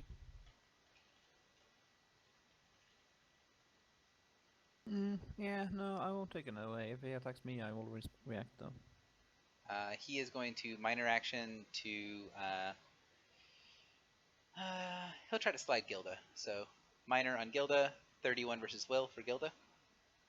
31, that will hit.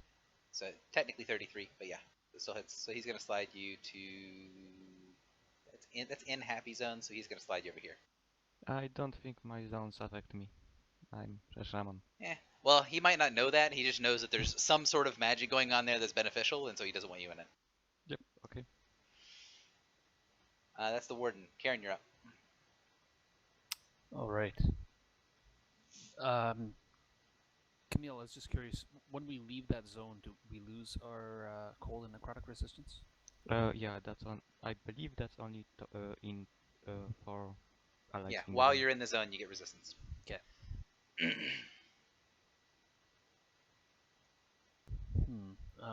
Let's see. I guess before I was blind, I was sort of aware of a rune over in that direction.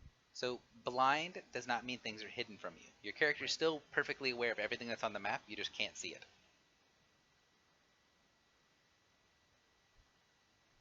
Okay.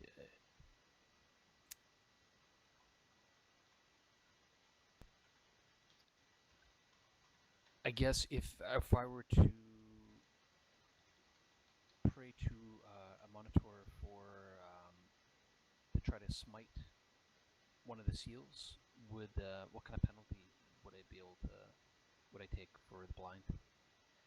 So you're interacting with the midnight runes, correct? So you got 2 runes. You got one here and one here. There will be a penalty for being distance away, so it's easier to do with this one than this one. Okay. And this one you cannot interact with while blind. So Right. So the only penalty you're going to take with for these 2 is distance. Yeah. Let me try this one here then. Okay. What type of action? Yeah, it's going to be religion. Okay. Oh, but the standard boot minor. Standard. Okay. Calling upon your god to help smite these unholy runes. Yep. I'm hoping maybe a bolt of lightning or something might come through and smash it. Just don't call on Gond and you'll be fine. I feel like this is sort of the adventure where a lot of the Gond jokes got started.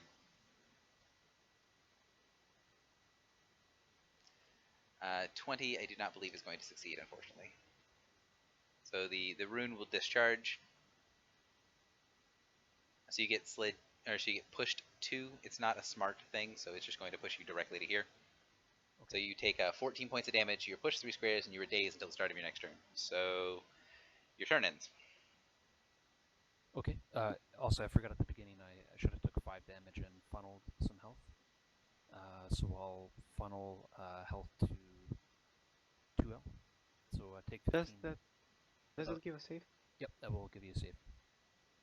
Nice. Yep, that's it for me. Alright, so take 10 damage from, or 10 cold if it matters. I don't know if you have cold resistance from the pillar. And Amelia, you're up. Right, so is it 10 cold for also starting here? It is not anything for starting on the squares. The only reason you took damage at the start of things was because the eye and the eye is gone. Oh, so starting on the lodestone does not do damage, that's nice. Correct. Let's see, he was resistant to slide when he was on this thing, which means that if I want to interact with the runes, I will have to provoke from him. Accurate. If you wait till after me, I can mark them, so that helps. Does ending on the lodestone do anything? Yes. Yeah, that's what it is, and I am bad at delay shenanigans, so I will provoke. I forget what his MBA does, but it can't be that bad, right? I mean, can't be. I will definitely crit you. Oh, slowed save ends, that's what it did, of course. Yeah, that definitely hits. I'm provoking here, which means I'm not in the... There are so many zones, I don't know which is which. Right, yes, I'm not in that, so 33? Correct. 33 cold necrotic, and you were slowed, and then continue your movement while slowed. Yeah, which means I will move over there. I don't have a way to grant myself saves with this other than a standard action, which means I will do shift 4 as a move to go over there.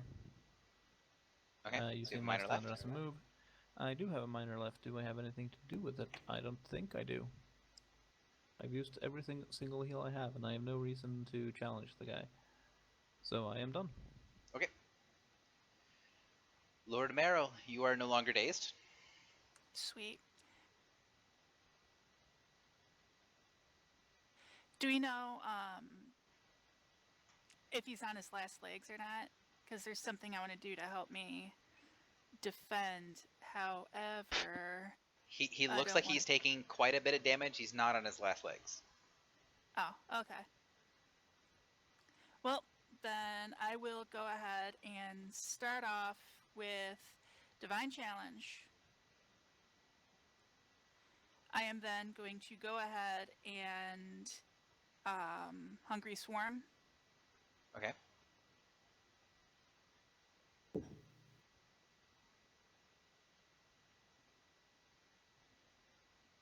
Close blast 3. Sadly, not the crit. Okay.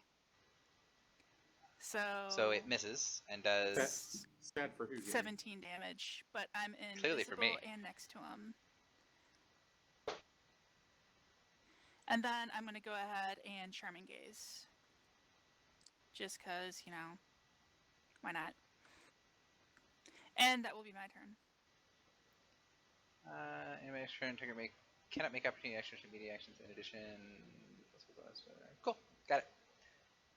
2L, you're up. And that's my turn. Since I now temporarily know Abyssal, I will try to come up with as vicious insults in Abyssal as I can, and just scribble them all over this rune. Okay. Would that be something like Intimidate? You cannot intimidate the rune. No, it's a rune. It doesn't care. Then it's probably just Ever again. Yeah, probably. I will include the +2 from knowing the language, and that's terrible. It's a standard action, correct? Yeah, it's standard. Yep. So that is not going to be a success, which is going to trigger the Midnight Rune. 3 squares and days. So 1, 2, 3. It's not smart enough to put you next to the pillar. So you are And I'll dazed, be slowed, slow, and your and turn ends. And sadness. You take 14, by the way. Gilda, you're up. Okay, Oh, yeah. so I'm blind, I'm immobilized. Both of those kind of suck. Sarelka, do you have a way of getting out of there? With the slow on you? I will take that as no, I believe.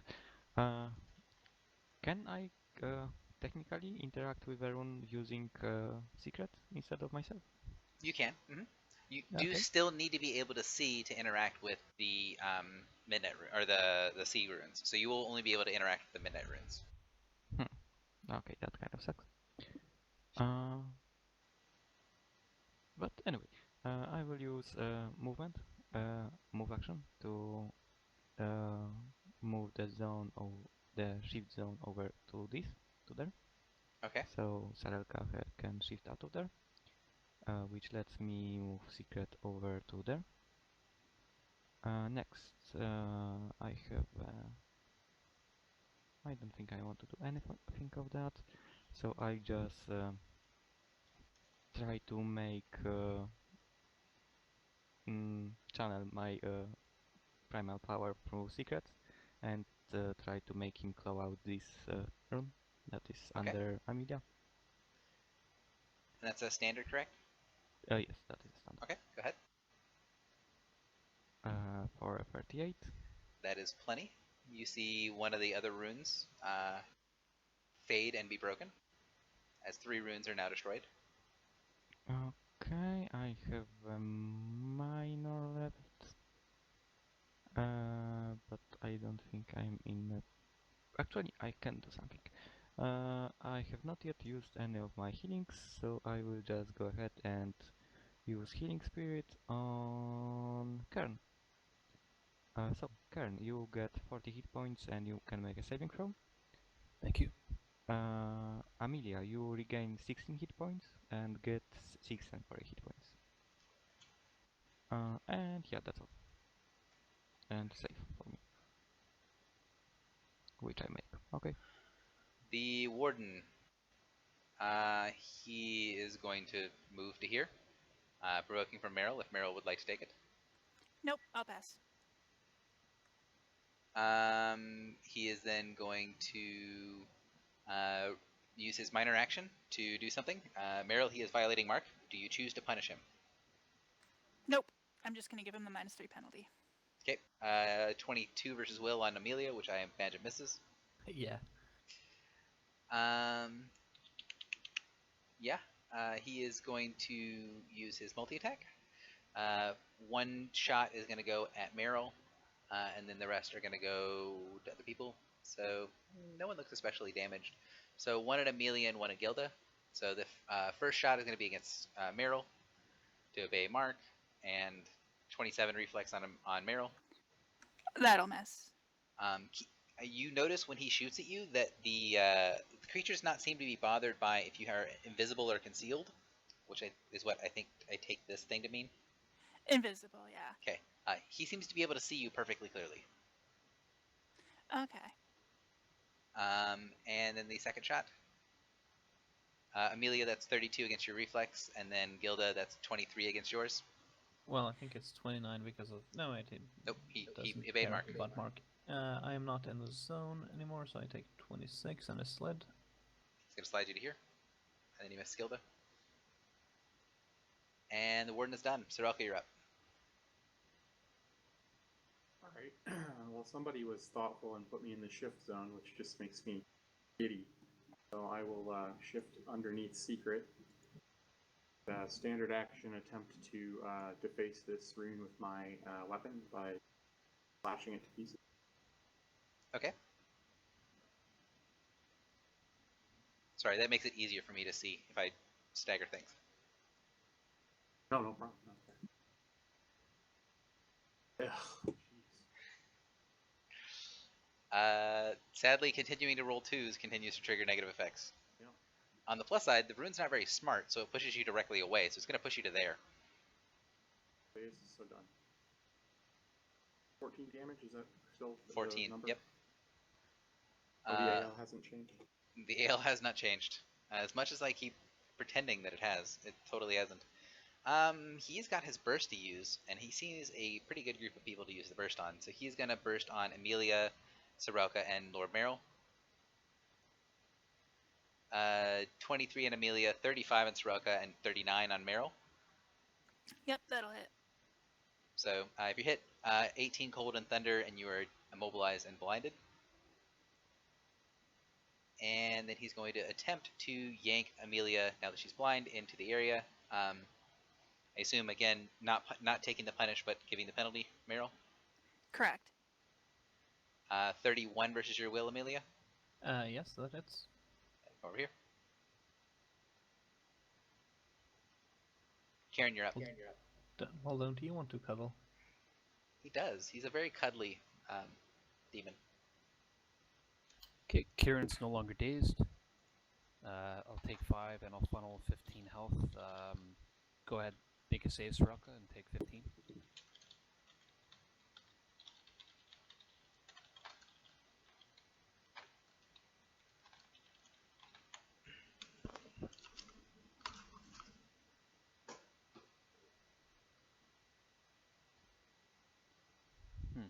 Okay. I'm still slowed, so I'm gonna move away.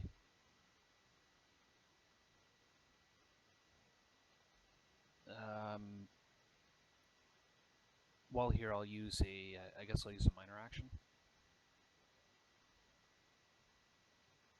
So I'm gonna spend a healing surge, and Sorelka, you can make a saving throw and get 31 hit points. No, actually, sorry. We've hit a milestone, so you get 43 hit points. And that's my turn.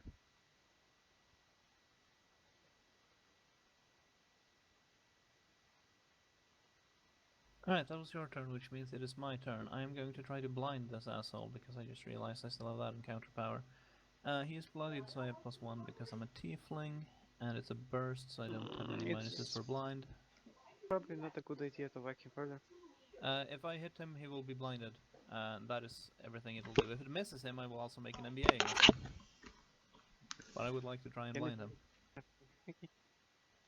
I am back.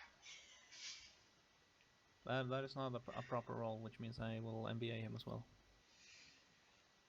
You should roll that. No, I can only reroll melee attacks. On the other hand, this has -5 because I'm blind, so... Sorry, I just gotta step in. Say something. I forgot that I was immobilized. So instead of receiving the 43 hit points, I'm just gonna use my healing word on you, Soraka. Didn't you get a save, or did you do that at the end of your turn? The save was at the end. So Okay. I'll just do my healing word. So instead of the 43, you get a surge plus 10, and your save that you did earlier. Okay, and Amelia's taking the attack, does a burst, and 21 versus Fortitude, which does not connect. Yeah, exactly. And because I miss, I guess that's by choice. If I make a free action after this. Yeah, you can choose to attack or not. Yeah, I choose not to. Okay. So that's a standard, which means I have a move and minor. I don't think I have anything useful to do with them. Let me just triple check all my things. Use that. Yeah, Warlord's Recovery is a standard. No one needs something like that. And I can't use those to attempt to give myself saves or anything, so I will make a saving throw against this horribleness.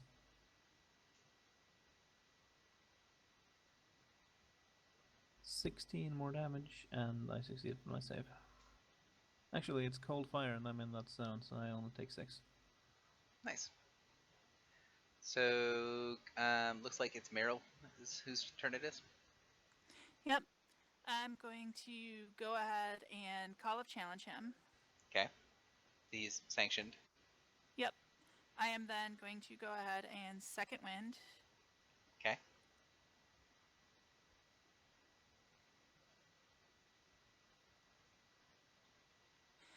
I am then going to... Yeah, I don't think there's anything I can really do with my minor. So I'm going to take a save. Boo. And that'll be my turn. 2L, you're up. First I'll run over here since running. I mean, I'm not dazed anymore, right? You are not dazed. At the start of your turn, you're no longer dazed. You are still slowed, but That's great. I will run over here since I will end the movement in that square because I have a very silly idea what I want to do. Are you slowed save ends, or are you slow because of the aura? Because of the aura. Okay, when you move 2 to here, you're no longer slowed and continue taking the rest of your movement. Oh, okay, so I wouldn't even need to run.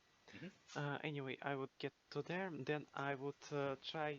Since I know that the runes are dumb and they will try to push me regardless of whether it's a good idea for them, I will try to jam my swords into the rune and exploit the push by basically making the rune rip itself apart by pushing me. Would it be something like endurance?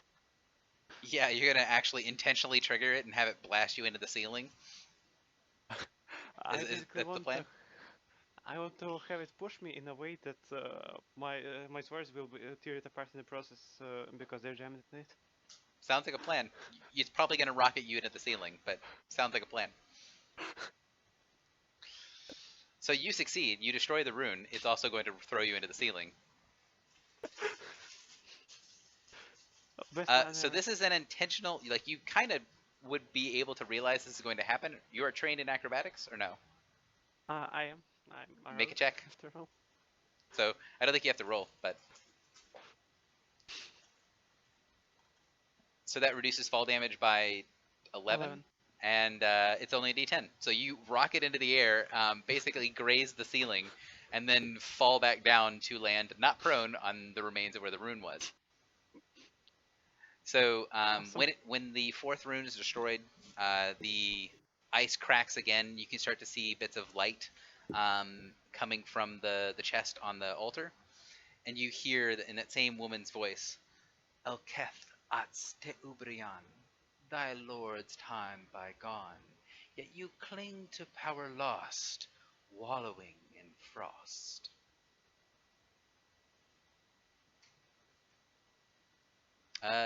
Is that the end of your turn, 2L?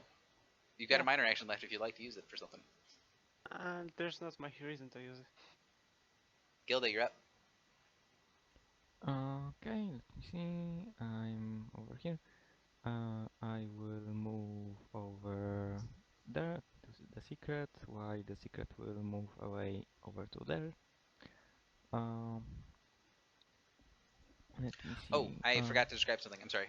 So when this one comes out, you see another rune appear on, or sorry, another Elvish letter appear on the warden. On his chest is a letter that is fairly like so common that people who don't know Elven know what it's supposed to be. And it's one of the most basic letters in the Elven alphabet. It's Ah.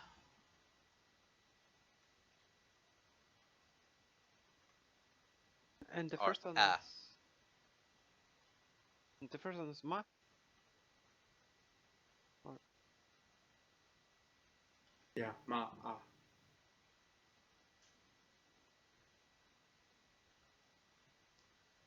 Okay. That was a move.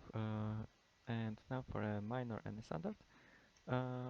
I know pretty much what happens when I try to speak with spirits around here.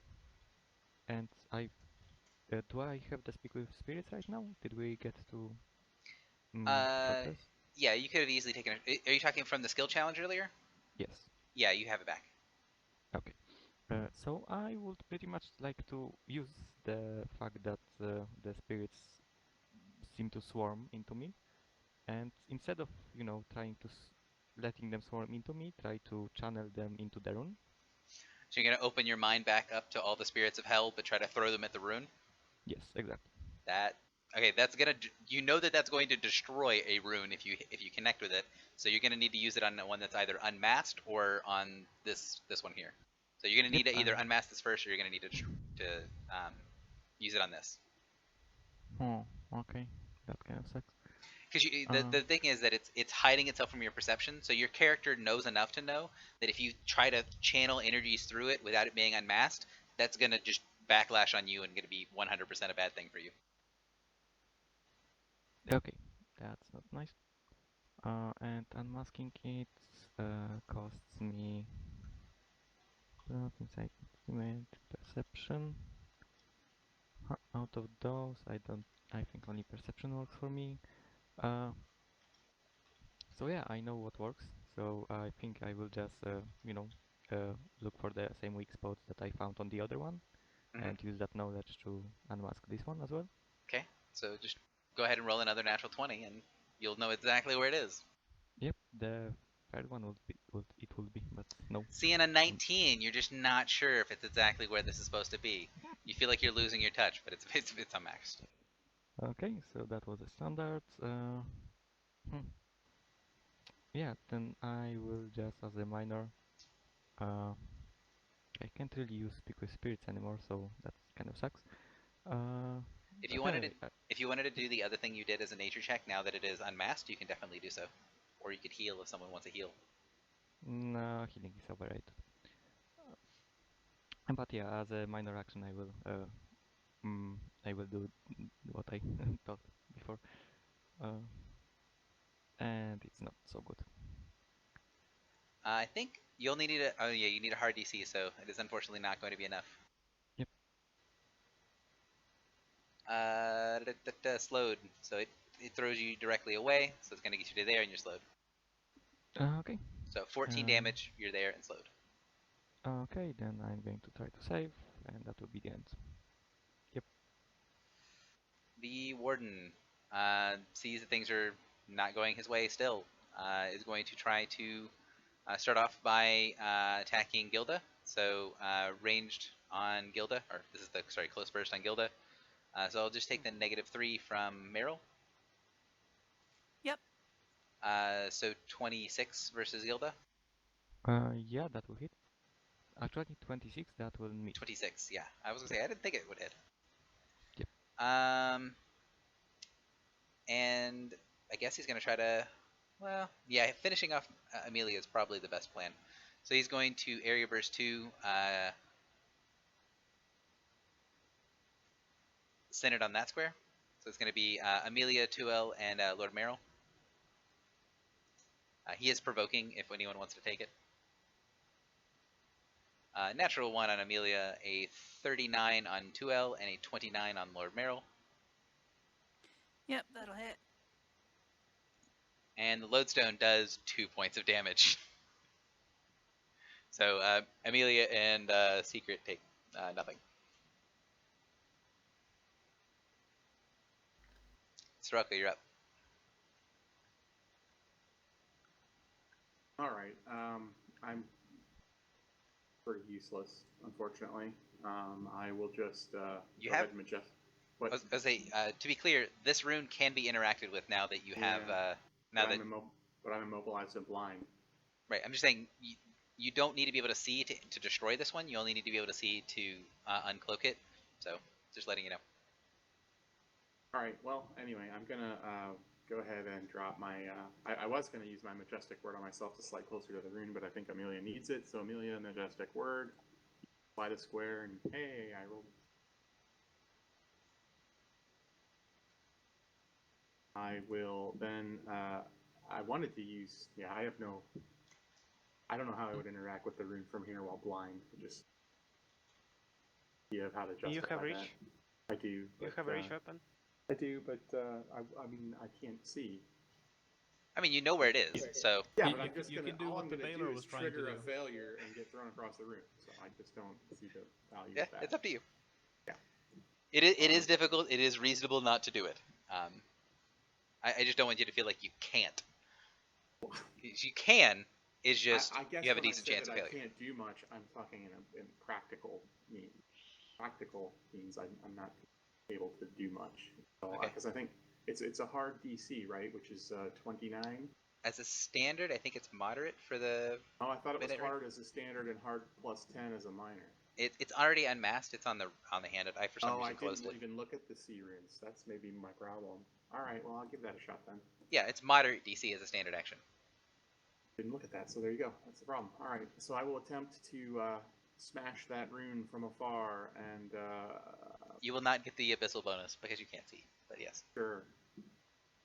Doesn't actually add it into the roll, so didn't do it at all because I can't put negatives in for some reason. Subtract 5 from 34. Easily destroyed. Excellent. It worked out. Now I will save. Reading remains overpowered. Warden really would like to get Soroka close to where he can continue to burst people. The immobilized and blind is 1 save, right? Correct. So Soroka is it's gonna hit. Yep. So he is going to slide you to here. And then that spot that he had that he was doing area burst on, he's gonna continue to do that because that's the best plan that he has. 25 on Amelia, 27 on 29 technically on Soroka. Does that provoke my threatening reach? It does provoke if you'd like to do something about that. I really would. I'd love to knock his ass prone, but I don't want to kill him. So Well, you're blind, so By the way, Is it- blind means I'm still have a better chance to hit because it's an OA. but it's an OA. You can't take OAs while blind. Oh well, there you go. are the marked included? There's no mark because I'm including Meryl. Okay. 27 misses me. So it's a 29 on you if it matters. Oh, 'Cause you're blind. So if you get hit, damage and blind. Keep in mind that most of you guys, I think, are in the aura, in the bubble of resistance. I think everyone is, except for 2L, is in the bubble of resist 10, cold, and necrotic. Doesn't help because this is cold and thunder, right? Yeah, but I don't know who has what resistances. I'm just letting you know. Yeah, I guess it helps if you have thunder resistance. If you have thunder resistance, I'd like to shake your hand. I have it. Wow, I'd like to shake your hand. You're right there too, but I can't see you. He extend one of his arms. She's The also warden's blind, done. so she can't Karen, see you either. the two of you try to shake hands. You just like gesturing towards one another, but you're both completely blind. Karen, you're up. All right. I'm gonna take 5 damage and then funnel 15 health to 2L. Did you take 10 damage at the end of your last turn, by the way, for Yeah. ending next turn? Okay. And they Or can save pillar. it. Yep, and you can make a save 2L. I don't. All right. So is it just the 1 rune left? Only one rune left. Yeah. Okay. Before I forget, I'm gonna do like a knowledge check on the statue. Okay. What kind of knowledge would you like? Dungeoneering is what's on the statues. Yep, that works.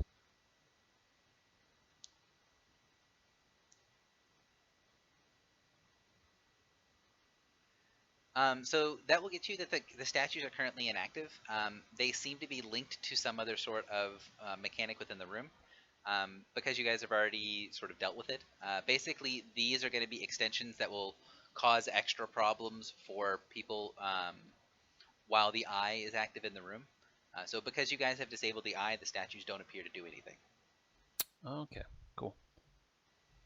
I'm gonna move. Now the slow goes off automatically. Correct? Do I still have another 3 You do. movement? Okay.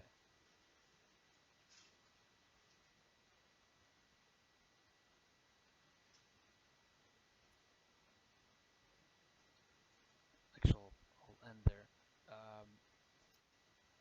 Now that I'm here, I'm gonna try. I'll just try a standard action to try to destroy it. Okay. Well, you will get a +2 to your check. And what sort of thing are you going to use to destroy it?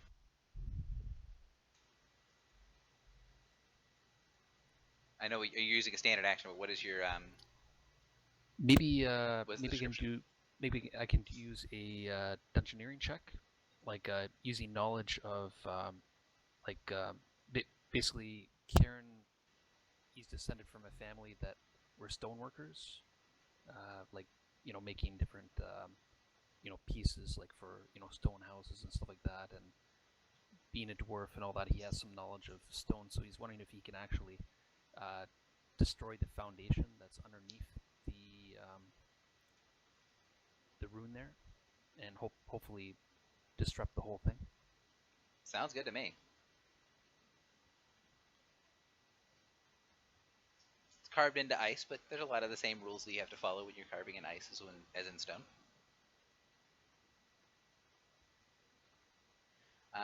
27, I think, with the bonus for good description, gets you. I removed my DC thing, so that does actually get you to the number you need right on. Excellent.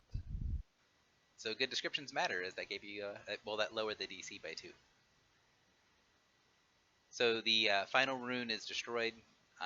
You see the area around the tomb shudders as this large voice comes through. You hear the voice come again, say, Elketh Atste Ubrian, my patience is drawn. The entire room kind of darkens, and you see that prison of ice shudder as power builds up in the area around the prison. And this voice comes out that is sheer authority. By my power and my throne, my blood and my bone, thrice I name thee and done. Release me, demon. You see a elvish sigil light up in the area in front of the demon's stomach, and the kind of open wound in the demon's stomach where the face is starts to close as the face screams in pain and withdraws further into the stomach. You can get the sensation that that's more of a portal than it is like it's actually in the stomach. And as the flesh closes up, you see the final letter.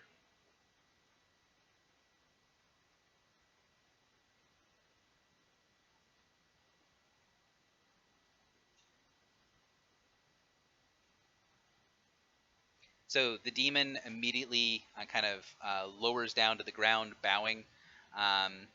You see the when it explodes, this woman comes through. I think I hit the show player button. Did I? You did. Okay. So this woman kind of flows out. You see these fey lights sort of gather around her. Aliana is very pretty. Has a very kind of obvious sort of attraction to her latent. When you see Queen Mab, it's obvious that Aliana is sort of a pale shadow behind Mab. Even races that wouldn't find humans or Eladrin or elves normally attractive feel the pull of Queen Mab as she steps out of the tomb and kind of strides into the room. You can hear the sounds of fighting outside starting to die down, and you see Aliana float down the entrance into the area and kneel down before Mab. The combat is effectively over as the warden crawls on hands and knees over to one side and lays prostrate with its face bowed against the ground. as Mab walks out. Mab turns towards the group. She smiles and says, I bid thee thanks for my release, but I know not peace. For while I slumber, Fay churns, though my eye now turns to those betraying Cretans, whose treachery threatens all that which is unseelie. As Aliana floats down into the area, she says, Pray tell, my little puppet, oaths did thee commit to a word beyond contract or a letter past fact? She looks towards you all, but is clearly kind of turned her body towards Aliana.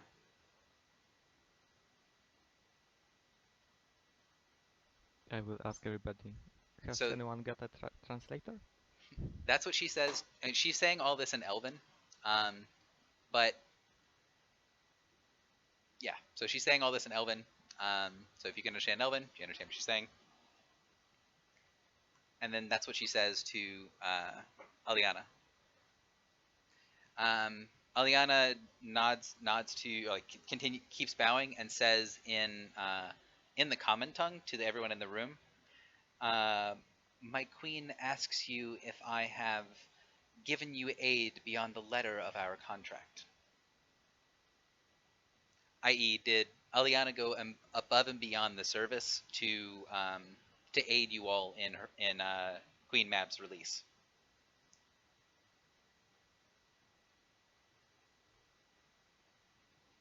So I assume it's appropriate to say that I'm not sure what this.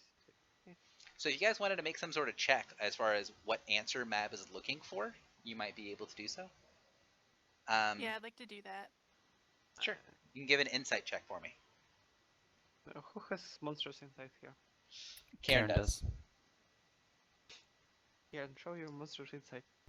All right.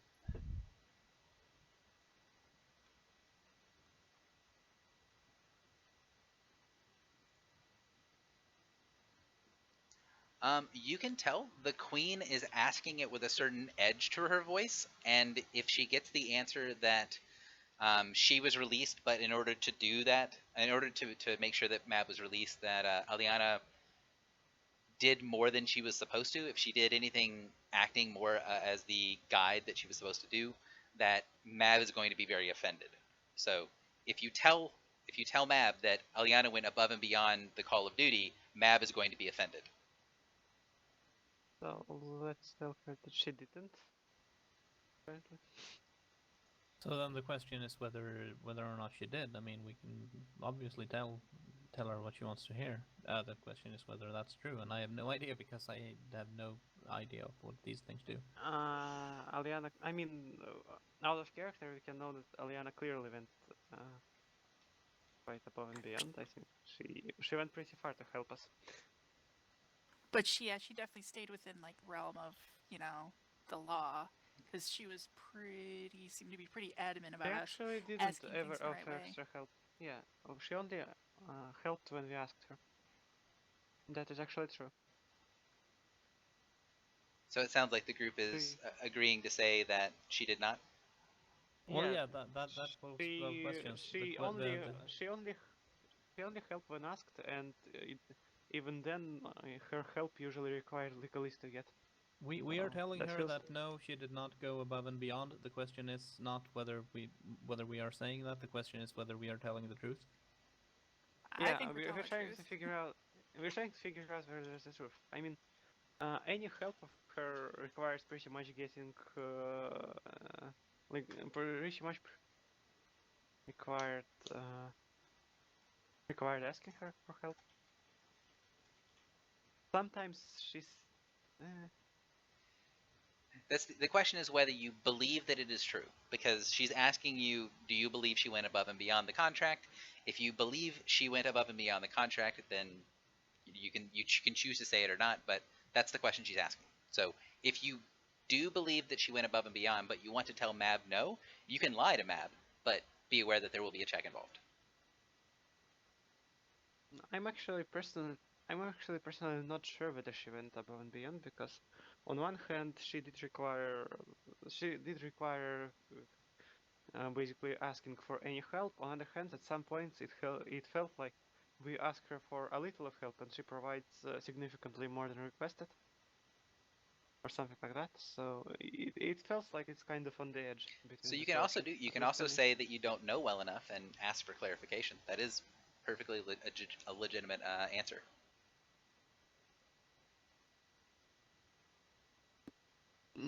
Well, yeah, if The imp is no more. hiding kind of at the top of the stairs or top of the ladder. On the other hand, if we ask for clarification and she ends up, and through that clarification, it ends up that Aliana Aliana went above and beyond, that wouldn't be nice.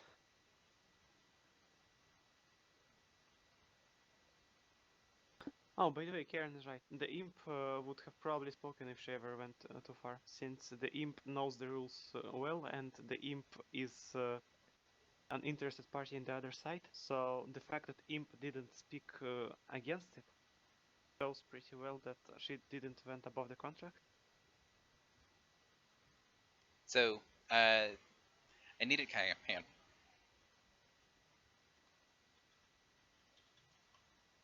Basically, I'm convinced by Karen.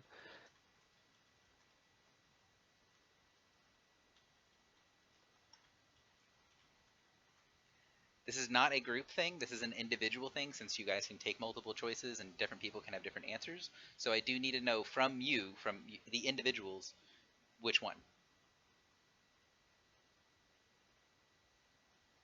Soroka, I know you were gone for a while, so I don't know. The group just had a decent discussion about that. If you wanted. Yeah, I got called from work, so I had to step away, but That's fine. I missed all that. But it looks like it doesn't matter. I've been outvoted. It's not, but it's individual, so it's not group based.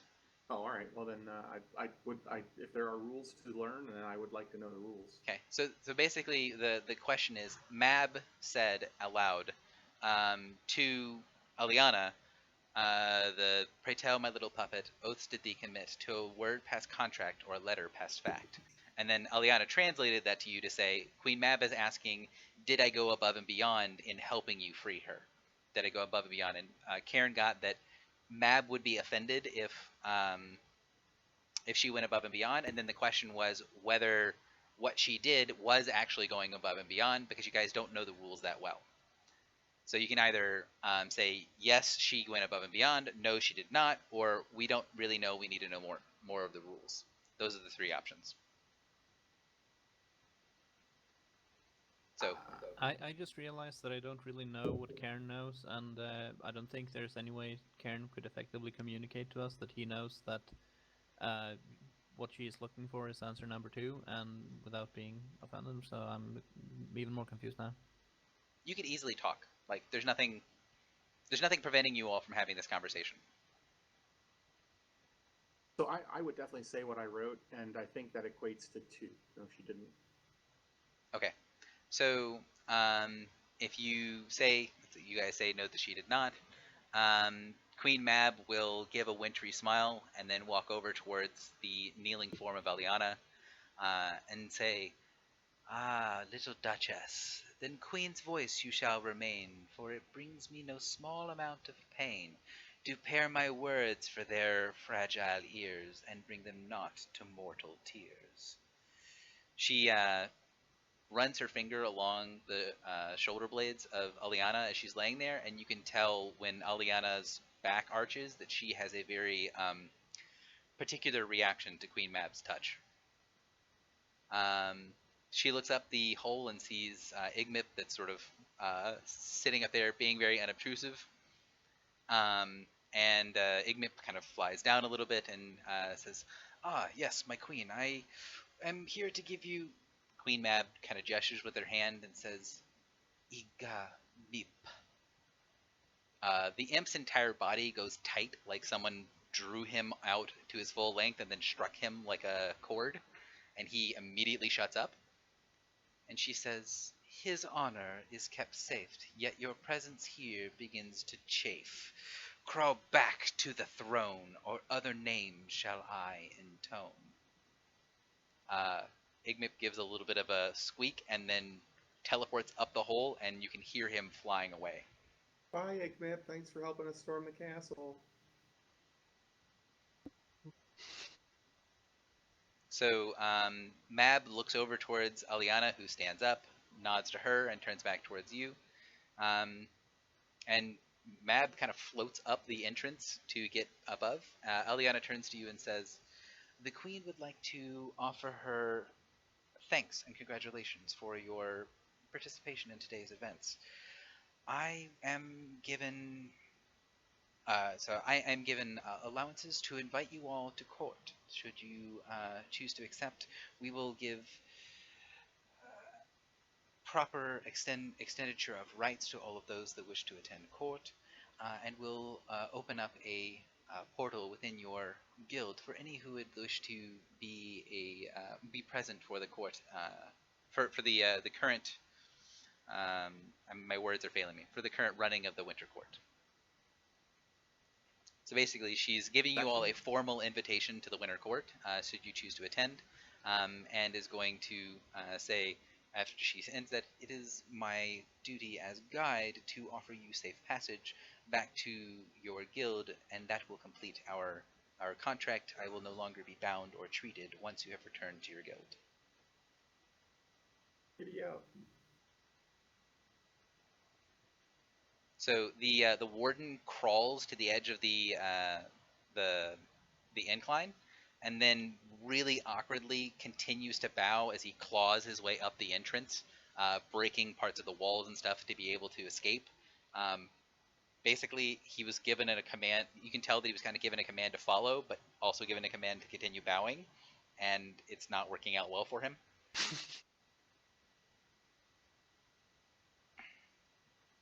So Aliana will wait for the thing to break through, and we'll have you guys come to the surface.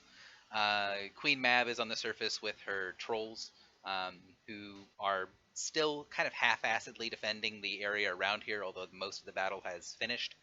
The trolls, one of the big troll, opens up a portal and heads through first. After a moment, you hear him call back the all clear, and then Mab follows through, and all of her trolls follow afterwards. By the way, what happened to the demon husk that was out there? That's right. You guys left it up there. So she would go up. She would actually have a short conversation with the troll. And then as you guys kind of follow up afterwards, she will smile back towards you, go and do the same thing to the Baelor. And you see a little inscription of the 3 Elvish letters of Mab's name written on the Baelor's body. She does something to the Baelor's armor and then rips off the chest plate. You see that when she takes off the chest piece of the creature's armor, it sort of writhes and moves like it's a living creature. She looks down at the chest plate and then starts to seal away. You can recognize not necessarily what she's doing, but you can recognize a ritual of binding as she's sealing away the armor to do something. So she rips off the armor, she just lets the Baelor die, and then seals away the armor, hands it to one of her trolls, who then kind of puts it under one shoulder and takes it off to leave. Aliana will stay with you. You can tell that Mab is not talking at you all, but even listening to Mab when she's talking to her trolls is kind of painful. Like you can feel like the insides of your ears are starting to freeze if you try to listen intently to what she's saying. And Aliana will act as sort of her intermediary to any of you all.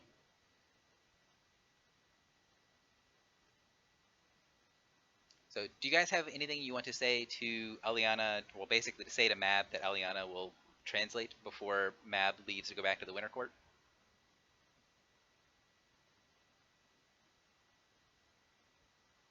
No, I don't believe so. How exactly does the invitation to the Winter Court, which was extended to us, work?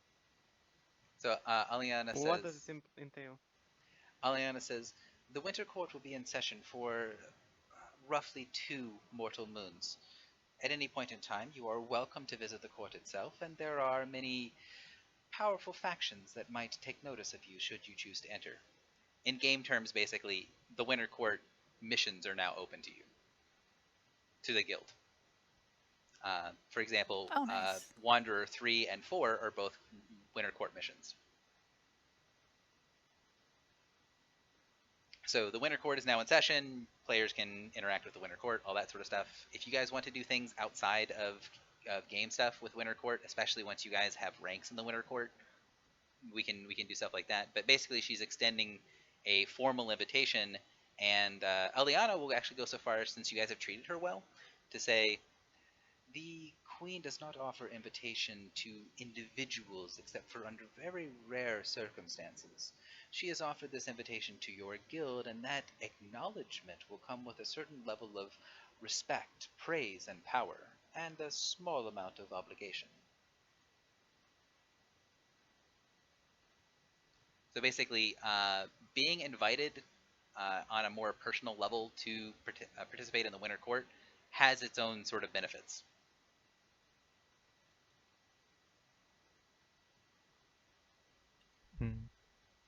I would ask that while we were promised a reward, I think we were promised a better reward from the person we were supposed to, free. Mm-hmm. So she will laugh, and Eliana will say, your rewards will be brought to you forthwith, and we will head back to the guild. You guys will get extra, quote-unquote, additional rewards for stuff from today. So, I'm going to bring you back to the guild. If those people who are DMs could go DM mode for me, as far as